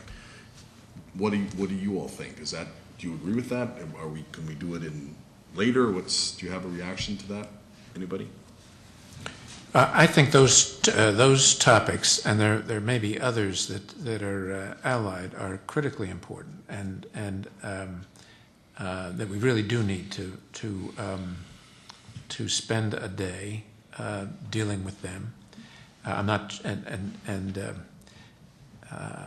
that we ought to do it soon. I wonder how much we can take on, how quickly in that venue, and do it justice. We may be able to do another one by the end of the year, by the end of June. It might also be worthwhile to do that right at the beginning of the fall. But I do think I do agree that they're very important, and they're very nuanced, and there are other areas that fit in with them as well. So I think we really need to think through what's associated and make sure we've covered the entire waterfront. To me, to wait till the fall would be a pity. I mean, it just feels to me like we really need, I think the public needs to know we're thinking about these issues. I think we need to know about these issues. We want to get energy going, you know, getting organized to think about how to crystallize the best possible strategies and so forth. We could find somebody, maybe we don't have the capacity yet to have one of us pick this up and organize it like Commissioner Cameron has done for the first one and Commissioner Stebbins is doing, but we can find somebody, I'm sure, who would be willing to take this on, subject to our oversight. It's really just a matter of finding, well, it's articulating the mission of the meeting, of the day, A, and B, getting the right people there who can help us accomplish that mission. That takes some work, but beyond that, it's just logistics, and we can definitely pull the logistics off. So, well, if we did this as the forum we're going to have on May 3rd is a forum that basically has an agenda that we've designed and panels that we have selected. The interesting, it's going to be a fascinating day, and the one that Commissioner Stebbins is putting together is following the same format. If we had an approach to these other two topics that was more of us and the public listening to groups present to us ideas and concerns and issues, and reached out to people who could put together a potpourri and a range of ideas that they thought were important for us to know with our help and activity in planning the agenda. That's a different kind of a format, and I think that would be an easier and yet very important way to get the kinds of information that we need in order to consider these issues. I think one of the things about the May 3rd issue is that we know who the people are from whom we want to hear, and we generally know the things that we need to learn about. And some of that is true with respect to the economic development one. I'm not sure that we're as sure-footed in these other areas, and therefore might find some experts who are and have them present to us what they'd like us to know. Mm-hmm. I suspect and hope that part of the questions that start to come in as part of the May 3rd forum, or even beyond, could also inform, just to your point, relative to what the public may be interested in, either listening in terms of content or format. So I'm hoping that we'll get some of that in the questions we're soliciting.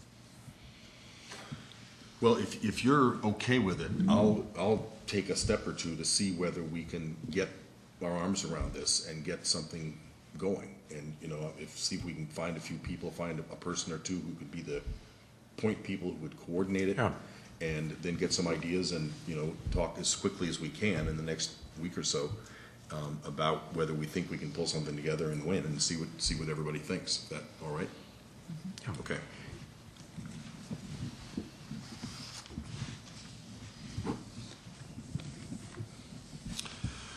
Okay, where are we? Racing Commission, item number 7. We're back to Commissioner Cameron. Thank you, Mr. Chair.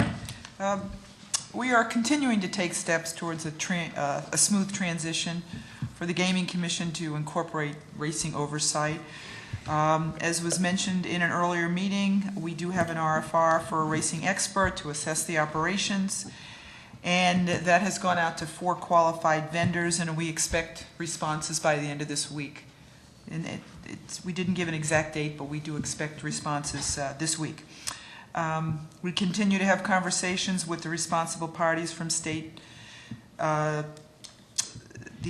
licensure folks. We're making transition plans. As Commissioner McHugh pointed out, the unknown is exactly when this transition will take place, but we should know shortly when that'll occur. We have an ISA for payments. We're working on that. We have a draft at this point. We're working on those payments that we're obligated to make from the Racing Stabilization Fund. That's being reviewed. We anticipate finalizing that in the near future. I had an enthusiastic meeting with the kennel owners this week to talk about some of the unresolved financial issues. And I need to conduct some further research before I have a recommendation on how to proceed with that matter. So there continue to be new issues that come to our attention that we are handling in a manner, the quickest manner we possibly can. So at this point, we don't have any definite resolutions, but we continue to work toward those resolutions. And that's all I have, Mr. Chair. This is by way of going down two tracks simultaneously. One is to be prepared to take the Racing Commission over as we have been mandated thus far to do, and still are on the record that we will do, and to see whether or not the legislature and the governor are willing to or interested in moving the takeover date. And as we talked about and we're doing these two things simultaneously. There does continue to be interest on the part of the legislature and the governor in not having the commission's work slowed down, its primary work slowed down by something which is probably non-essential in the near term. There is concern about opening up the gaming commission legislation for other amendments. Nobody wants to start that ball rolling, so it's a delicate process. But everybody understands the issues, and I think for the most part, the powers that be appreciate that they would like to see our main work, that is the licensing of expanded facilities, move forward as expeditiously as possible, but it's easier to say than it is to do. And mostly Commissioner McHugh and I have been talking with the legislative and gubernatorial leadership to try to make that happen. And if that's what they want, and it appears that would be their preference, but it's not an easy case, it's not a black and white case, and we'll continue to work on that. I have said that we are beginning to get into it. We are expending resources, which we don't have much of, particularly time, already now to make this transition, and if it's going to get postponed, it would be nice to know that, so we could stop doing all the work. Never mind, there's all the poor folks at the commission trying to figure out what to do with the Racing Commission, trying to figure out what's going to happen to their lives. So we're doing the best we can, but going down both tracks for as long as we have to. Anything else on that, Commissioner? The only thing I could add to that is that I think we need to do something as soon as possible about the commission employees who really are in a state of limbo, and with each passing day we get closer and closer to something, but we don't know exactly what it is, and they don't either. And from our standpoint, it is difficult for planning purposes. For their standpoint, the planning has acute problems, I think. And so I would like to, by next week, have something that we're prepared to say about them. And I don't know what the something will be, but at least something that will help them think through what the next step is likely to be for them.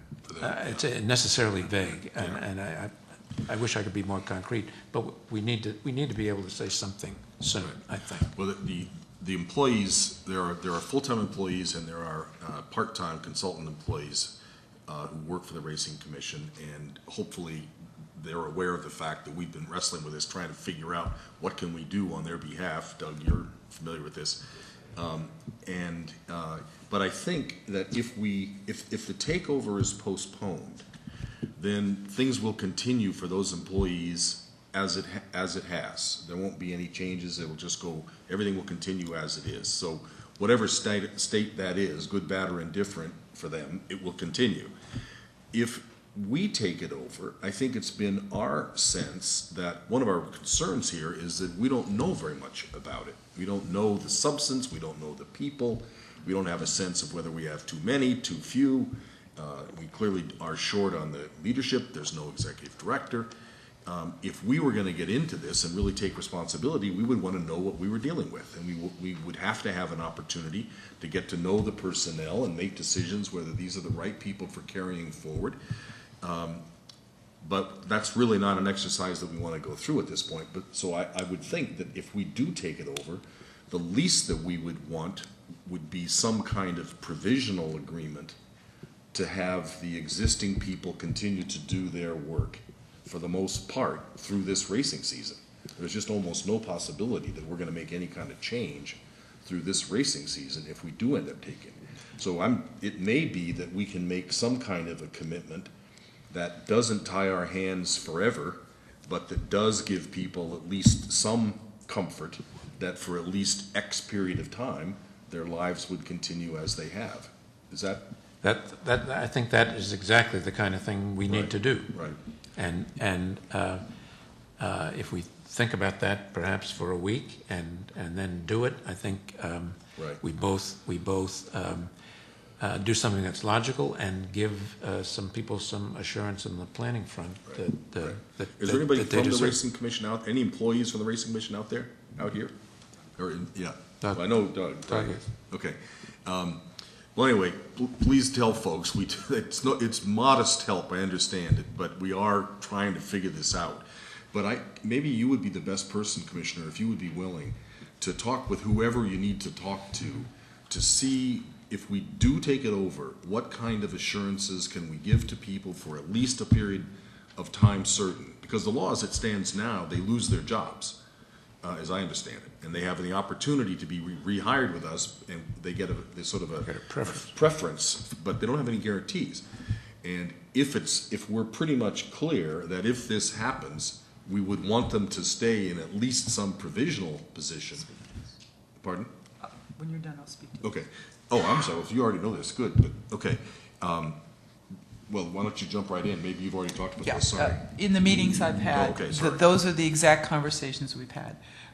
Everyone knows that we're going to bring in a consultant to take a look at the operation, but that's going to take some time. For this racing season, the discussions that I've had with those in charge now are, hey, if you keep it, obviously your operations remain the same, and if it comes to us, we will do what we have to do at the very top to take over the oversight piece, but the day-to-day operations will remain the same with those employees. So we have had those conversations. But we need to figure out a way to bring them on board in a way that doesn't eliminate our flexibility downstream, but does give them some certainty for some period of time. We have the ability to do that. We've talked about how we put that together also. So Okay, we have great. the ability to phrase it in a way that talks about this racing season. Okay, great.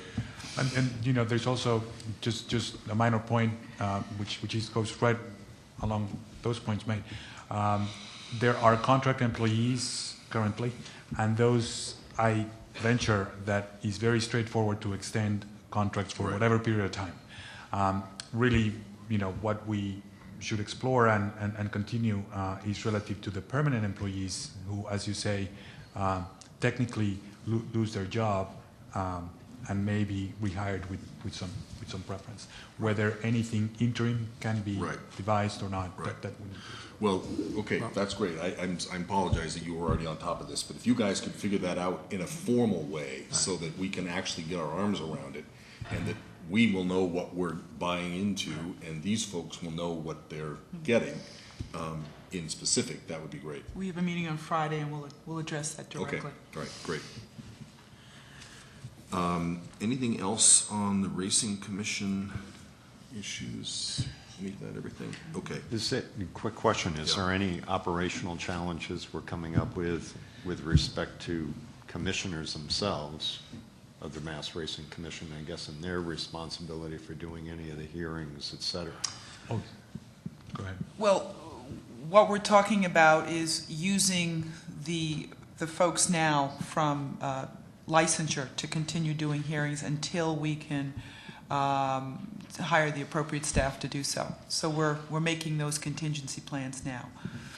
Okay. Well, but let me just draw a distinction between people who run at the public licensure, the department and the OSC, and the Racing Commission.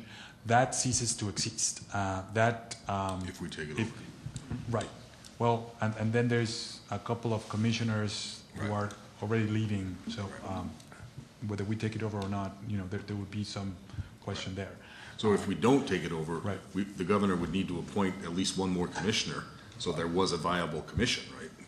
Perhaps, but also, there's, the way the current statute reads, we could delegate the oversight, the licensing, but it's a lot more difficult to delegate the hearings or the decision-making that the Racing Commission had, just the way it currently reads. And I know there's a track, the parallel tracks, if you will, but that's at the crux of what we're. But I thought your point was even if we don't take it over, then the governor will have to reconstitute the racing Right, commission. my question was more Right.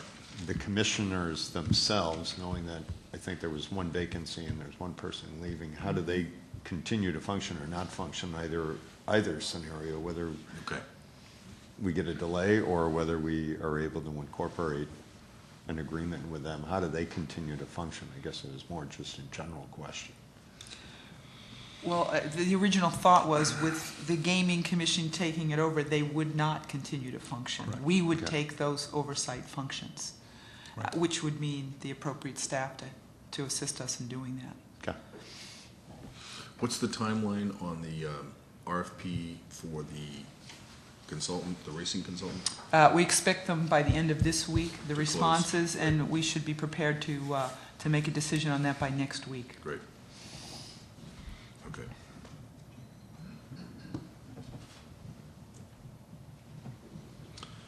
Okay, charitable gaming. Oh, you know what? I wanted to go back to one thing I think this relates to the law firm issue, Commissioner McHugh. We've talked about this issue of what support, if any, do we provide to the communities. The papers are constantly filled with stories about the communities trying to wrestle with these issues, particularly the smaller ones. And if I remember correctly, were you going to talk to the lawyers about what role we might play or how we could, and we were going to think about, were we going to get somebody else to help us pull together the package for the communities and do the outreach and so forth? I think that the plan was and remains to build on the analysis of the statute that the law firm is doing. That's already been done independently by several of us, and pull together with their help at least some kind of general guidance and descriptions of the process, so that they can understand more about that than I think they generally do, and then try to reach out to the association, the Mass Municipal Association, to try and see if they can provide some assistance as well. You talked to MMA and the Collins Center, right? Is there anything more of that? I talked to the MMA initial conversation, Mass Municipal Association, in terms of us sharing information about our meetings and our activities. I think some reference to questions municipalities have been sending us and how interpreting the gaming bill. At this point, they've shared with their member communities information on the May 3rd forum and put that out there for the members to use. I also had a conversation with folks from UMass Boston, Steve McGoldrick, in terms of, you have different communities with different internal capacities working on this issue. Some communities have part-time boards of selectmen, other have full-time planning staffs. I mean, it's, how can we try to fill a void or offer some level of assistance? It's kind of an open-ended question, and I'm anxious to see what they may come back and suggest. But I think our initial work of working with the MMA to get information out about our meetings and topics that we're covering, as well as being a resource for particular questions as they may come up into an interpretation of something in the bill. I think one or two great ways to start until we kind of move along through the process. Certainly that might be an issue, another question to add to the list that we talk about with the gaming commissions in the other state. How have they supported local communities? Probably Pennsylvania more than, since obviously most of New Jersey's is all concentrated in one location. Right. what's been their experience helping communities where a casino has popped up in Pennsylvania. Okay, I still feel a little bit like we're not quite proactive enough on this, but I guess we're working our way towards a variety. Well, I think we have to be proactive, but we have to be proactive in a way that we know where we're going, and that's the problem. And it's the problem of taking the inquiries and getting an answer that both represents the consensus of the commission. It's difficult, I think, to give an answer, except in the most vague and general terms, that binds the commission. And if it doesn't bind the commission, it's not a good answer if people are going to rely on it, without having a discussion in this kind of a forum to provide the substance for the answer that people can rely on. So that's the first thing. The second thing is we have to be careful so that we're not deciding some matter that's going to come back in part of a contested application package between two different towns, and we've already blessed something that we may want to think about in a more critical fashion once we're faced with it concretely. That doesn't mean we can't do this, and we shouldn't do it, and we shouldn't be proactive. We should be all those things. It's trying to figure out how to be constructively proactive without giving out misleading advice, and without tying our hands in a way that we don't anticipate and don't know up front. We can figure that out, but it's not an easy thing to do. Yeah, okay. Okay. All right. Item 8, I think, charitable gaming. I did write, as we discussed last week, a letter to to the speaker, the president, the Ways and Means chairs, the economic development and technology chairs, that we were not going to be able to do our report, but that we were getting going on this, and this is the report about the recommendations and review of the status of charitable gaming, how it's overseen now, should be overseen differently. The legislature's kind of operating presumption is that would be brought under the Gaming Commission, and wanted us to make recommendations about that. And we have told the legislative leadership that we will have an answer to them, have our report to them by the end of July, I think. Right. And you were going to think about that a little bit and see whether you think we can do it ourselves, or do we need help, or... Right. And we're still in the process of thinking about that. Commissioner Zuniga and I are going to meet with some folks from Treasury at the lottery, which is the repository of the monies, in early May. Then I think shortly thereafter we'll figure out who else we need to meet with, figure out whether we can do this or whether we need some help, and within a week or so, a couple of weeks, have a plan. Either a plan to get some outside help and do it, or a plan to do it ourselves, and what we need to do it. Okay. Well, this is obvious, but in a couple of weeks from now, there's only 2.5 months left, but the report has to be done. Yeah, I understand that. And the dimensions of the report, I think we have a fair idea of what the parameters are. So I think we can do this. Okay. What are they, as long as we're... Well, we've got $75 million in total gaming revenues. We've got a group of... This is gaming revenues, like, this is the hold, or this is... Charitable gaming hold. That's the gross charitable gaming revenues from these charity casino nights under 271(7)(a). Chapter 271 of the General Laws, Section 7A, is where all of this is regulated. $75 million gross gaming revenues. The Commonwealth's take is 5% of that. $18 million of that winds up in the hands of the charities themselves. The rest goes for prizes and operating expenses. There are a number of operators, a small number of operators, who perform operations for the charities that would like to hold these events when they don't do it themselves, and many of them do not do it themselves, but they hire these operators to do it. The licenses are given by the clerks of the cities and towns where the operation is going to be held. The local police authorities are notified. The charitable division, Public Charities Division of the Attorney General's office has some oversight responsibility, and the treasurer and the lottery gets the money, and then distributes it in a fashion that we're going to figure out more when we talk. So, and then there is a group, the precise name of which escapes me, that represents the interests of, or is an amalgam of the interests of those who conduct these kinds of charitable gaming events. So the pool is relatively small. The amount of money that charities get from the pool, the $18 million, is important, but it's not a huge amount. And the system may be running just fine right now. It may be that there are, each of them have some recommendations for changes that we need to think about, and that's what we need to explore. But I think by talking, we've already talked to the Attorney General's folks, the Public Charities folks, and they're going to send us some information that they've accumulated. We'll talk to the lottery folks, and that's one prong.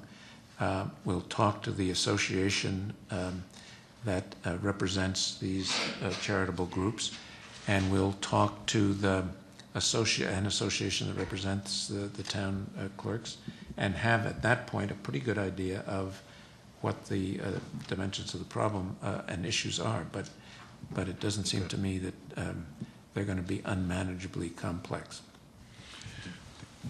There is a question that, now with the creation of the commission in this context, whether, at least, in my mind, whether the enforcement piece or sanctioning of these permits that currently reside with the local clerks and the local chiefs of police, they issue those permits for those as well. They have a role. Whether there's any reason to change that with now the existence of the Mass Gaming Commission in anticipation of casinos and slot parlors, if you will. I think that's something that we need to think about as part of this. There's also a presumption that not everybody who is currently obtaining a permit, not everybody who's currently conducting a raffle or a bingo or a game for charity purposes is doing it according to all the what's stipulated in the current statute, obtaining a permit from the local clerk and the chief of police. But there's at least in my mind there could exist a threshold for that, because a bake sale doesn't need to be sanctioned, or a raffle among friends could be not. But there's apparently most of the church bingo stuff. That's apparently is that apparently under the official umbrella? Yes. Does everybody understand Right. it? Yes. So it's pretty de minimis what's out. If there is something outside the official managed system, it's pretty de minimis. Well, that's not clear. That's not clear, yeah. But it also presents, a different kind of problem. The law says, the existing law says, you can do certain things and you can't do other things. Within the you can do certain things pool, the parameters are fairly clear, and those are the ones I've described. We understand that there are some outliers, that there are some people out there who are simply breaking the law.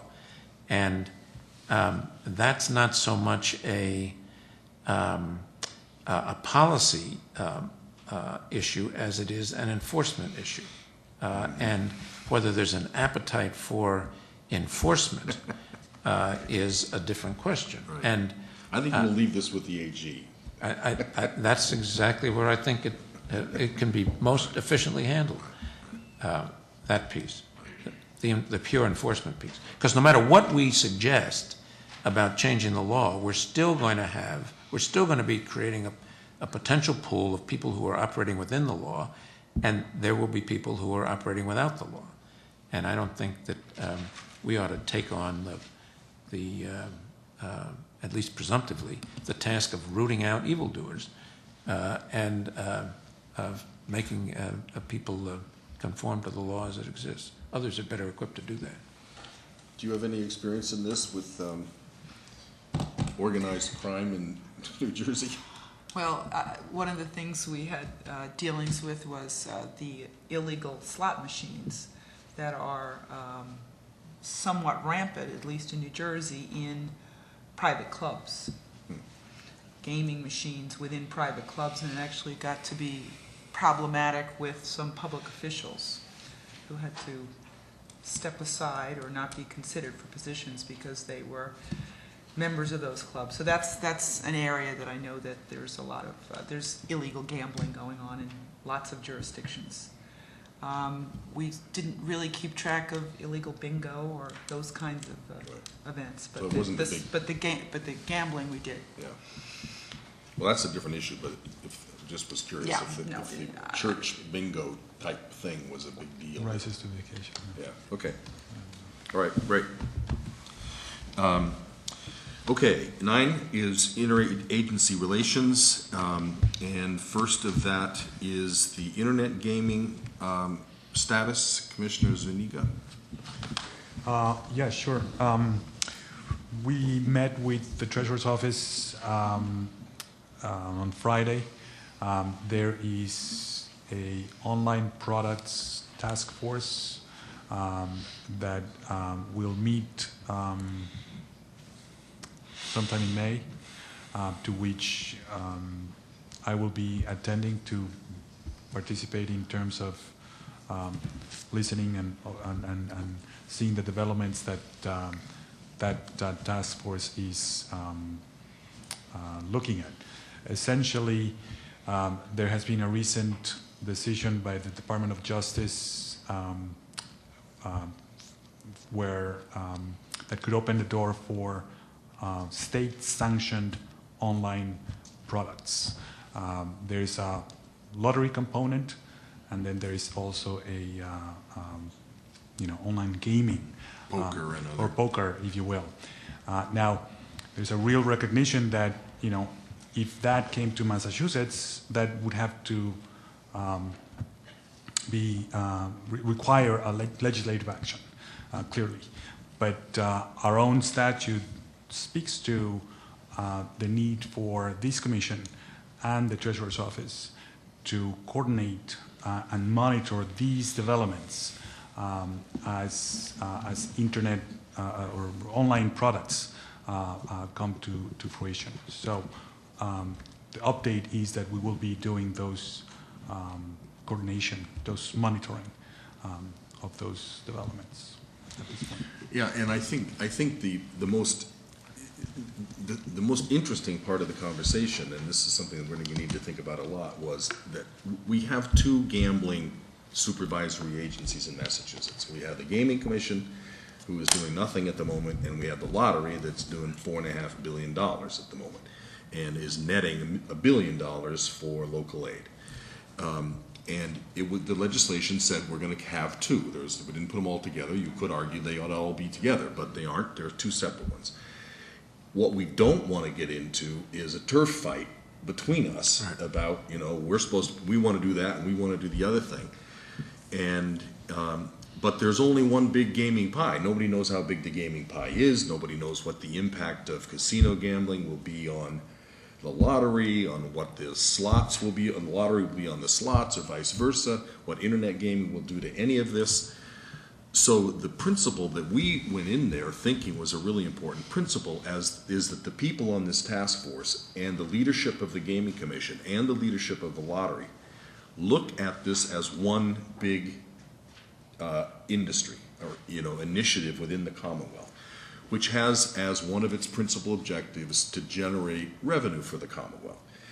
And we need to think about what our position was. We need to think about what is the optimal way to take this amount of gaming dollars, whatever that turns out to be, and have it have an optimal impact for the Commonwealth, which means the least negative and the most revenue and the most jobs and so forth.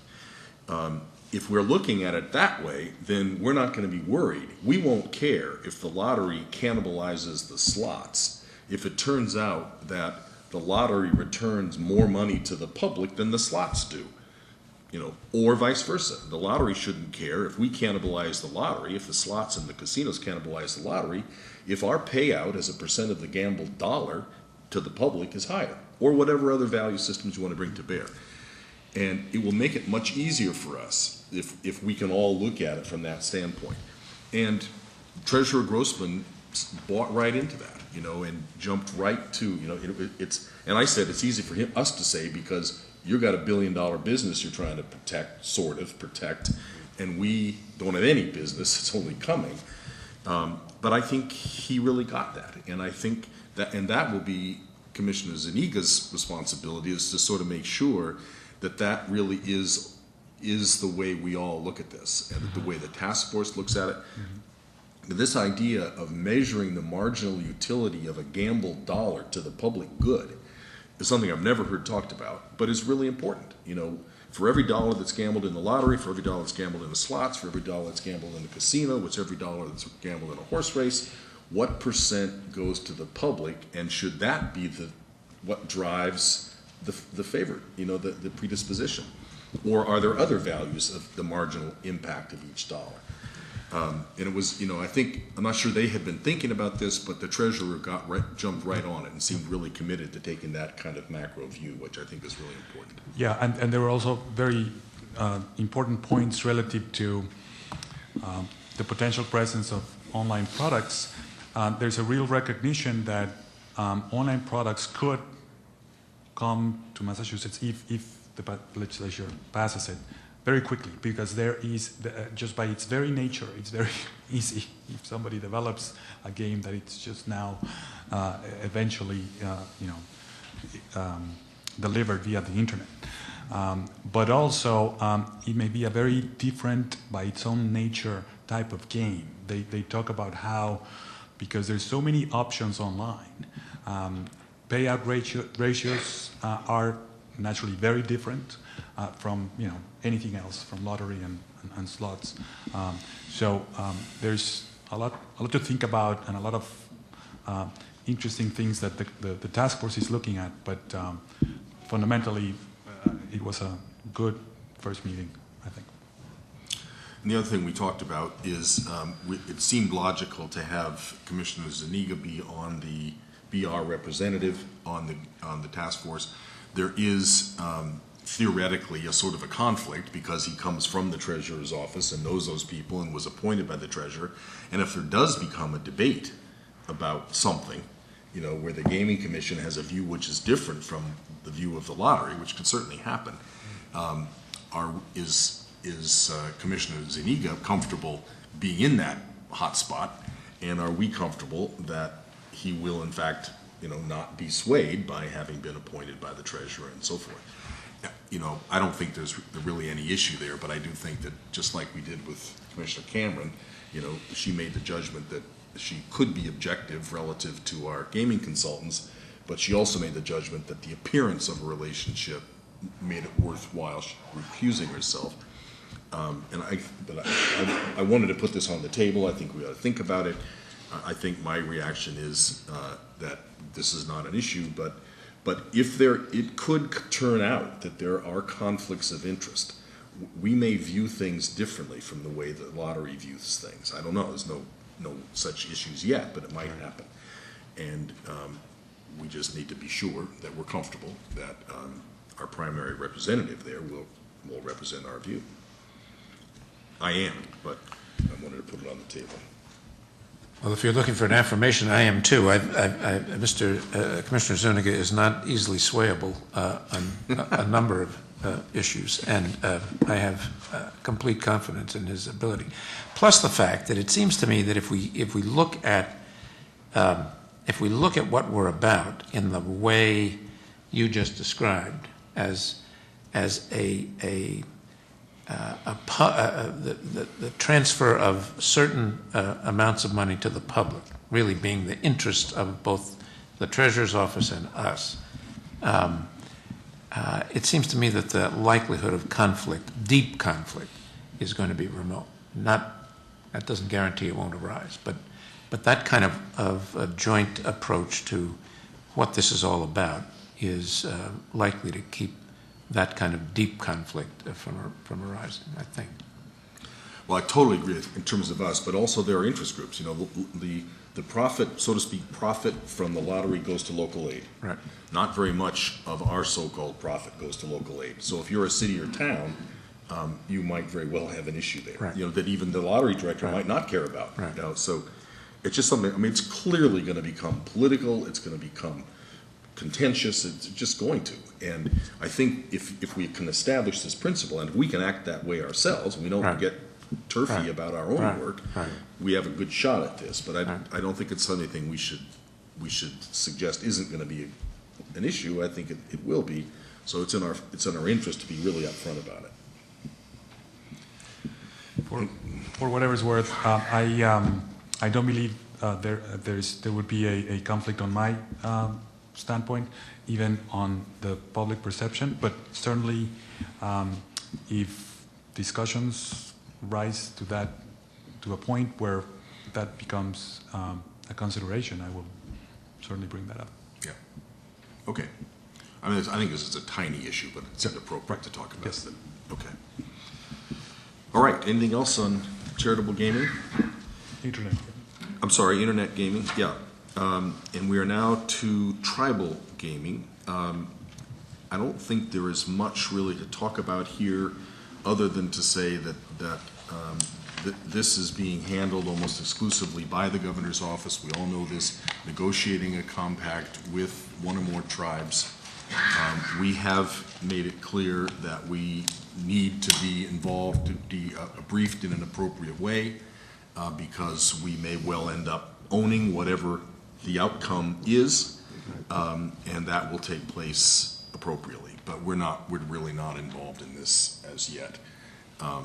You're going to have a law enforcement meeting to talk about this, but mostly I think we're sort of in a watchful waiting mode to see what happens here.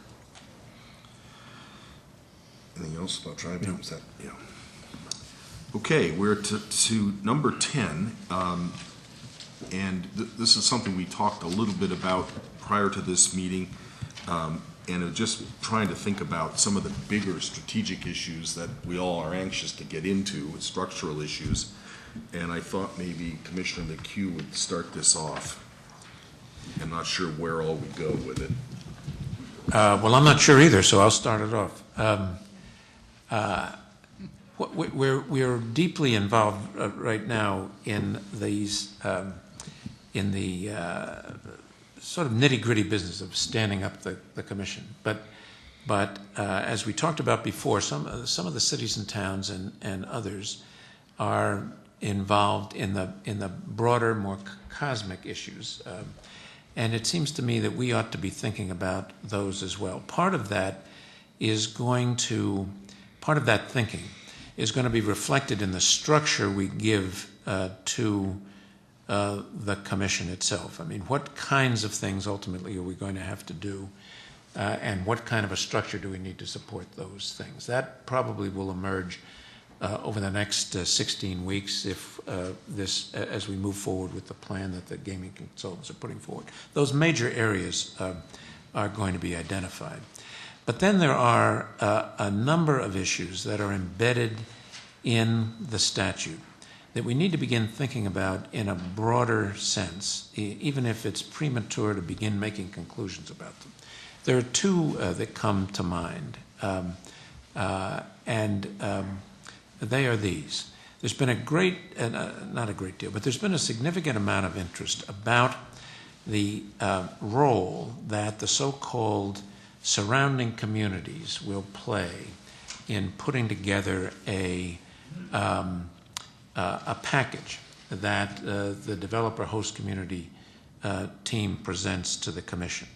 There have been some real concerns expressed about the role that the surrounding communities have, and the concern about their inability to have the kind of a town vote and the kind of sway that the host community is going to have. Sometimes even though the proposed development may be right on a border between two of the towns and impact one as greatly as another.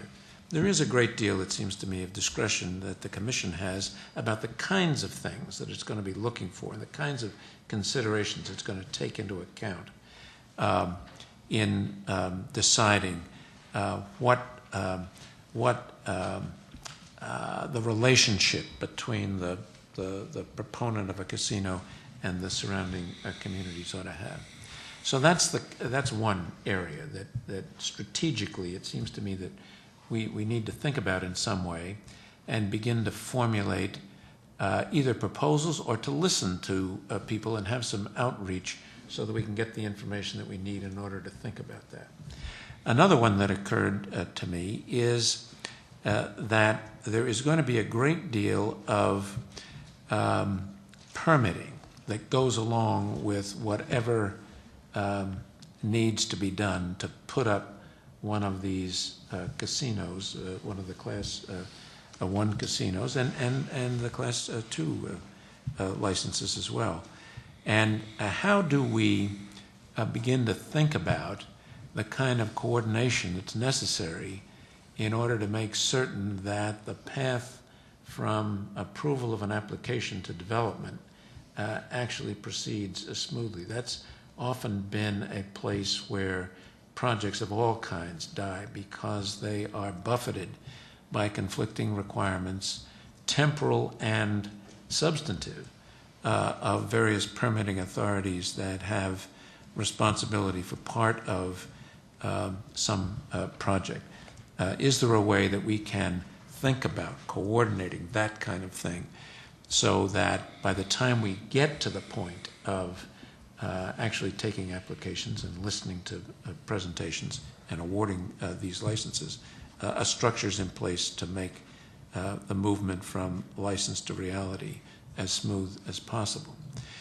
So those are two kinds of strategic considerations that I would like to hope we could begin to get to as we think about where we're going to be downstream. And begin to spend some time thinking about and planning for who we need to talk to, what kinds of provisions we need to put in place so that we'll be ready when we get there. We can't ignore the requirement to do what we're doing right now carefully, to put the commission together carefully. But at the same time, I think we need to begin to think about these broader issues as well, as I know you do. There are things that I've thought about too, and have mentioned a time or two. What, if any, role should we have in encouraging competition and encouraging sites? I mean, to what extent should we be in a proactive in saying, hey, what about the idea of doing something over here? What about the idea of doing something over there? Similarly, we've talked about, and I in particular have talked about trying to figure out, creative ways to leverage the capital investment that's going to be made to enhance or relate to other industries. For sure, tourism, we're working on that a little bit. For sure, infrastructure, physical infrastructure. But are there other things is there other ways to leverage this investment? Are there other synergies? So it's somewhat the same kinds of issues to sort of, and it's the fun stuff, the interesting stuff to talk about. But I'm not quite sure, should we have, as we begin to get out of the muck of the standing up the agency and begin to think about these, should we just have these on the agenda and brainstorm, or should we have a series of conferences where we invite people to help us think through these kinds of issues? I think maybe that's the solution of some sort. But let's think about this a little bit. I think the latter would be very helpful. I actually thought about, in the spirit of what we've talked about, which is this first pre-qualification that we could have, a background check, a financial etc. Either it may be too early at that juncture, but maybe soon after, we could start thinking about certain prerequisites, certain thresholds that we would want to see. And again, I can give examples, but that's not the point. Maybe that could, address issues of permitting or issues of energy efficiency or issues of how proposals may protect the lottery, which is also in our statute. But before we get to an actual bid/proposal, in other words, there may be some period in the middle there, and it shouldn't be so lengthy, where some of that comes in, where again, given the structure, potential bidders can commit to certain, certain minimum thresholds or certain minimum criteria or prerequisites, if you will, that can later be presented in the form of a proposal. Just thinking out loud here for a little bit. One way to approach this along those lines, the statute sets out a whole host of things that that this commission is required to consider in the application, that have to be in the application, things they're required to consider in awarding the license, and then a number of other things that are required for the operating permit. One way to begin to think about that discussion might be to take a look at those, some of which are pretty clear, some of which are pretty broad, that include the kinds of benefits to the cities and towns, the kind of benefits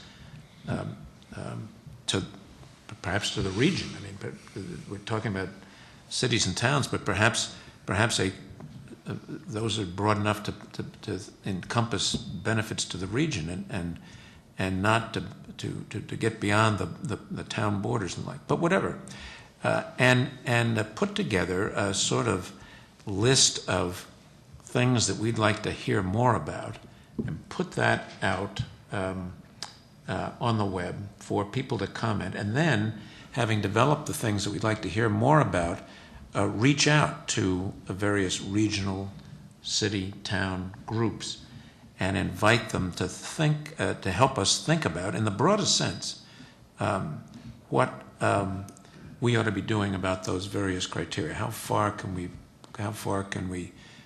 think out of the box? What kinds of ideas would be most helpful?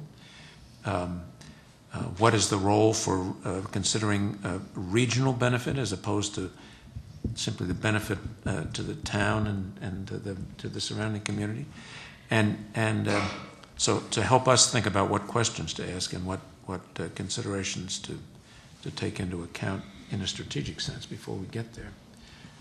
That way, we would begin an interactive process and arm ourselves with a number of questions that we could then pursue and have in mind by the time it comes to hearings and issuing the RFPs themselves. I know that kind of discussion is going on now. We all do, and if we could channel it and use it in the development of our thought, I think we'd all benefit. What do you think? And just to, that's really amorphous, but maybe one of the first things we could do out of this analysis of the statute, and it doesn't take a lot, is to go into those sections and begin to simply write down what the criteria are and look at the ones that are the most ambiguous, and begin to formulate a way to reach out to get some ideas about that. And it's going to tie in, I think, that effort is going to tie in with the economic development piece, and particularly the updating the statistical data about how much is available to do this, and it's going to tie in to the sort of holistic view of the available disposable dollars that can be turned toward turn toward gambling that we need to have in mind when we answer the tough questions about how much is it realistic to expect the casino applicants to devote to these various exercises. How much is it realistic to expect they devote, and where is it realistic to expect that they'll devote it? I mean, it seems to me we need to think about all those things. This is a way to begin to put that together. I agree, and I had a thought relative to process that could also inform or help as we think about these issues. I really don't have the answer, but if we were to bid out one license first, as opposed to 3 licenses or up to 3 licenses. In other words, the timing and format for the process could also help this commission inform on the subsequent processes, if you will. If we go down the road where as many licenses are bid out at the same time, then that begs a lot of the upfront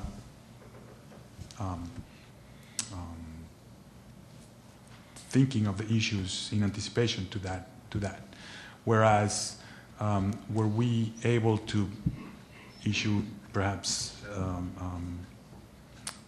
temporary regulations or bid out the license that's the easiest, and then inform subsequent procurement processes after that.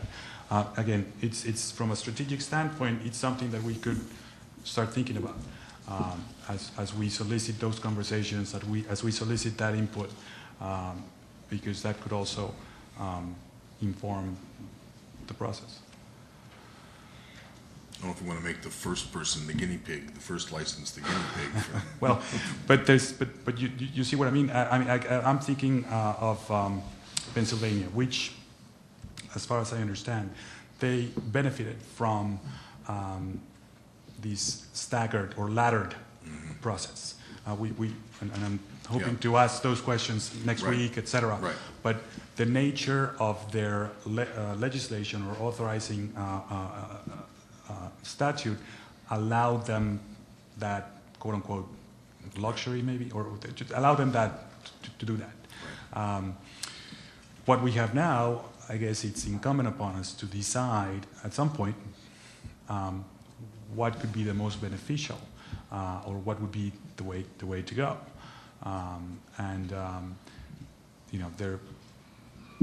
therein lies some of the things that we need to think about. Anybody else? Just picking up on 2 points, and I think Commissioner McHugh hit on one that perhaps we haven't thought through, and that is the whole environmental and permitting process. I mean, there are overarching statutes in Massachusetts Environmental Policy Act, NEPA. I mean, depending on the proposals that come forward, some of these may or may not trigger the MEPA review process, and kind of where do we connect ourselves into that process. The second point is it was pointed out there are some pretty specific, detailed information that's required in an application, which is already laid out in the legislation. But that's going to have different impacts, obviously, regionally. But there are some questions, and as I was beginning to formulate the economic impact was, can we solicit best practices from other states, other communities? In a brief conversation I had with the folks from Spectrum, Massachusetts is very unique. This is not a model that is duplicated to many other places. So when we look at job impact or business impact, trying to find comparative models is going to be a big challenge for us. But taking some of that initial information that we're looking for in application, begin to get people's feedback as to what that actually means to them. So it's not just strictly the licensee or the application who they're filling it out with their own mindset, but soliciting some public opinion to get variations on that, and how that may even vary by in each of our 3 regions, I think would be extremely helpful. Well, I think we could start some conversations, we can put some stuff out on the web in the next few weeks, and then see what comes back. We could try to frame some questions along the lines of what we've been talking about, and then maybe have, a series of hearings, something or other. I mean, we're gonna do that, I think, anyway. So I think, I've been thinking that maybe our public information officer, director of communications, would be a big enough picture person to help us kind of think about this and strategize about this. But let me just ask you one specific thing. What do you think at this point about whether we have a role to play in encouraging competition, in encouraging developers and communities to think about the possibility of considering other locations? From a public interest standpoint, we wouldn't want the industry to feel like this is locked up. There's only X possibilities in the east or Y possibilities in the west. It's in the interest of the public that we get as broad competition as possible and as many options as possible to pick among. But there are also a lot of other interesting. I got a very interesting email. We got an interesting email the other day from somebody who was saying, why isn't anybody talking about Lawrence, and puts through some really interesting thoughts about Lawrence. I have no idea whether Lawrence is a good idea or not, but is there a role for us to play in trying to encourage developers and communities to think about getting involved? May I ask, by competition you mean competition amongst those who might be bidding for a license? Yeah, it's clearly in the public interest to have more proposals than fewer proposals. Yes. That's clearly in the public interest, I think. So that's one thing. Just for purposes of encouraging competition, that's in our interest. I think that's the appropriate thing to do. But in addition to that, and we are trying to make it plain that that this is a wide open process. There's nothing decided. The process is all the stuff we've been talking about. It's going to be a fair, transparent, participatory process, and that will tell the bidder community that it's wide open. It's a level playing field. Take your best shot. That's an important thing to do, and I think we're doing that.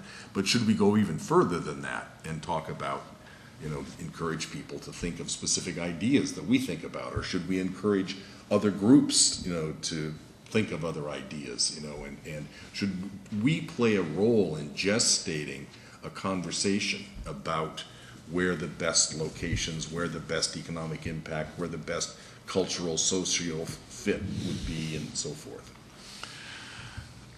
I think there's a real hurdle with real estate development in Massachusetts, in the sense that by its very nature, real estate is very bulky. We're not, clearly in Texas, where it's wide open. There's a lot of parcels to. There's little issues with, green fields or contamination, etc. So,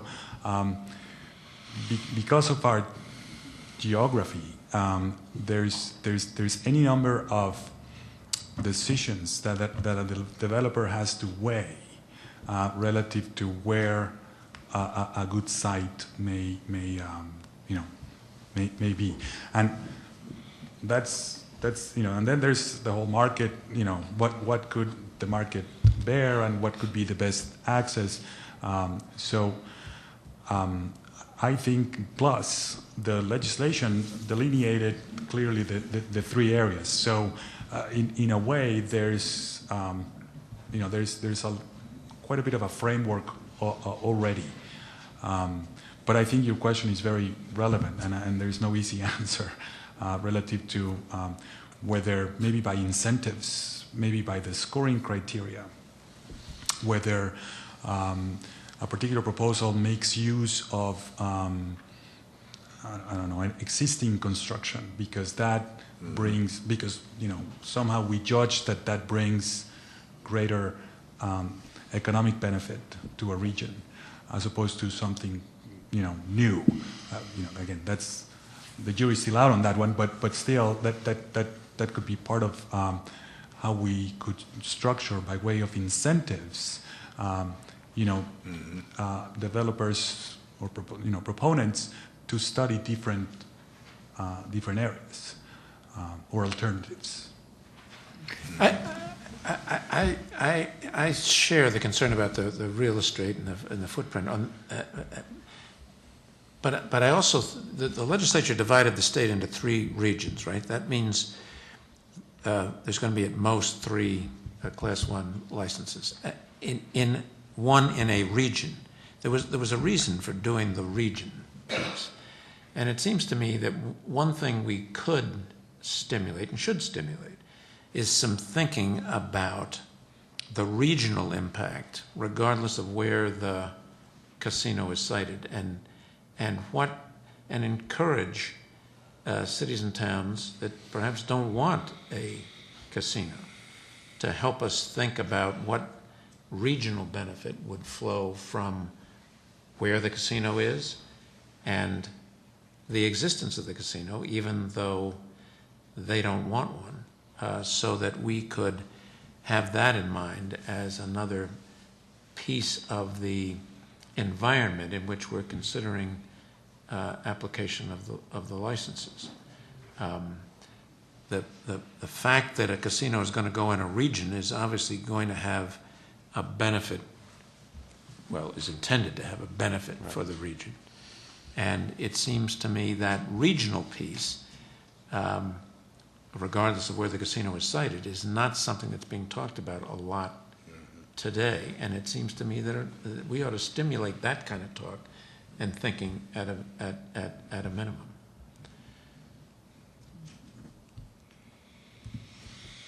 Anything else? No,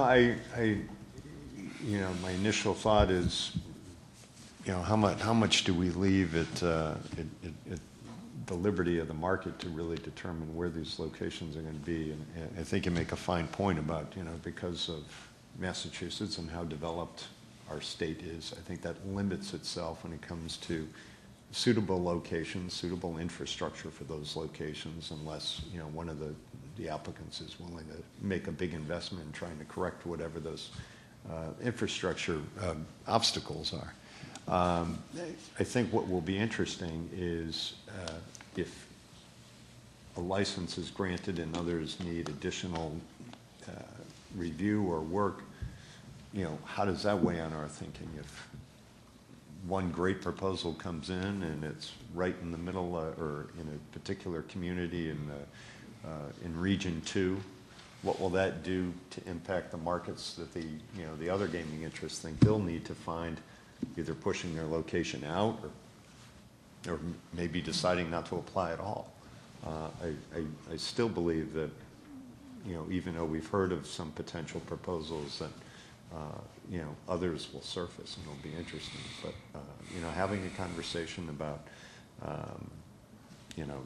extra credits or scoring, I think, is a worthwhile discussion. It will certainly be, another added to the list of questions to talk to our incoming, guests from Pennsylvania and New Jersey about, as well as to our consultants who have obviously had the experience in other municipalities in dealing with the same thing.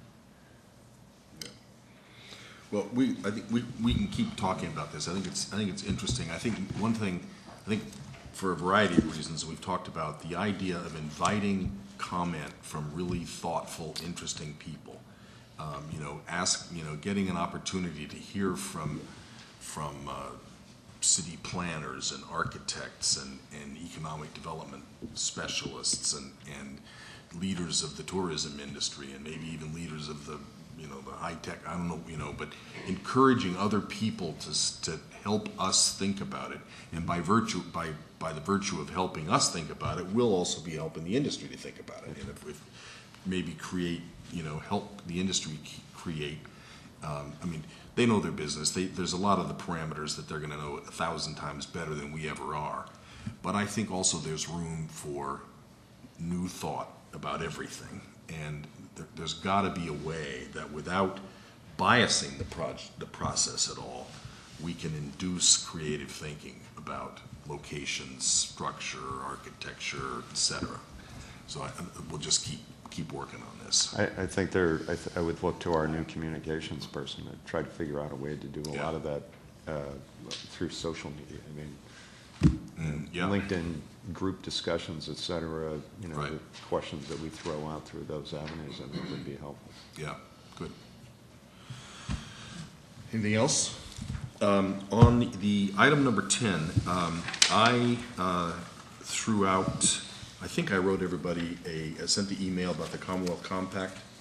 And this is an organization that's a statewide diversity initiative to improve the diversity and inclusion within employment practices. It's something I obviously care about and involved in. Institutions are asked to join, to be a signer of the compact. I've removed myself from anything involved in the compact in terms of fundraising or anything like that. But I can bring up the idea to the commission about whether we ought to join the compact. Is this something you've thought about? Is it something that you're ready to think about now? Should we do it at a later date? Do you not want to talk about it? Whatever. Any thoughts? I'm not clear about what your statewide diversity compact, I'm just not clear about the organization and what, Well, this may have what come you're around asking when you us. were, I may have sent this around when you were away, so that might be a good reason to put this off. It's a nonprofit organization which gets employers of all types, not-for-profit, for-profit, et cetera, government, to commit to work towards diversity and inclusion goals in their hiring force, in their boards of directors, in their promotional practices, in their supplier relationships, et cetera. And everybody who signs agrees to, to aspire to these kinds of goals, to collect data about how well they're doing, and to work together to try to improve their data on diversity and inclusion. Affirmative action and diversity is a big priority in the legislation, certainly consistent with that. But, it's something we don't have to deal with. I mean, it's something I think we ought to think about. Do we got to be involved in this? We're an important agency. Doesn't have to happen now, but I just wanted to see what you all thought about it. Anybody else have a chance to look at it or think about it? Yeah, I think it would be very positive for this commission to, to join a compact like the Commonwealth Compact, or to join the goals and Right. of the compact. I think yeah, it's I really love the goals too, but Okay. I haven't seen, I'll All look right, at the well, document. Did you have any reaction? I know, I've followed the activities of the compact for quite a while. I know some of the people who are involved in it. The mission is entirely worthwhile, and the success it's had is worthwhile. I would be in favor of having us all take a good look and a concrete look at the goals and what signing up means, and then discuss it at another meeting at which, frankly, I'd be prepared to support us joining. Great. All right, well, let's take a look at it. We'll think about it next time. Any other new business that on the table? Anything else? Just a minor point that we, as part of the procurement, we should start thinking about an auditor. I have templates for an RFP for auditors. Our partial end of fiscal year will be June 30th. And because this procurement could take, the better part of a month, we should start thinking about procuring that. Do state agencies like us, like we are, get outside audits? Well, I know the trust where I was did, especially around all the financial. But isn't the trust is like an authority, right? It's an independent. It's a hybrid. Yeah. It's it's part of the treasurer's office, but it's a. I just don't know what's required. I mean, if we were an authority, clearly we would. I'm not sure what's required. We certainly are going to want some kind of very transparent, very buttoned up review of our financial situation. Yeah. Whether that means to hire an outside audit firm or not, I don't know. Well, maybe we clearly need more research, because I assume that we would. Okay. But I can do that. Maybe we that talk to the research as well. comptroller, Marty Benison's folks to figure out. I mean, if yes, that's fine. We should definitely proceed on it. Yeah. Well, I just don't know whether whether we need to do it or not. Well, But let's pursue that. Anybody else? Anything? All right. Do we have a motion to adjourn? So moved. Second? Second. All in favor? Aye. Aye. All right, motion passes. Thank you, folks. Thank you, everybody. Yeah. Nice to meet you. Thank you.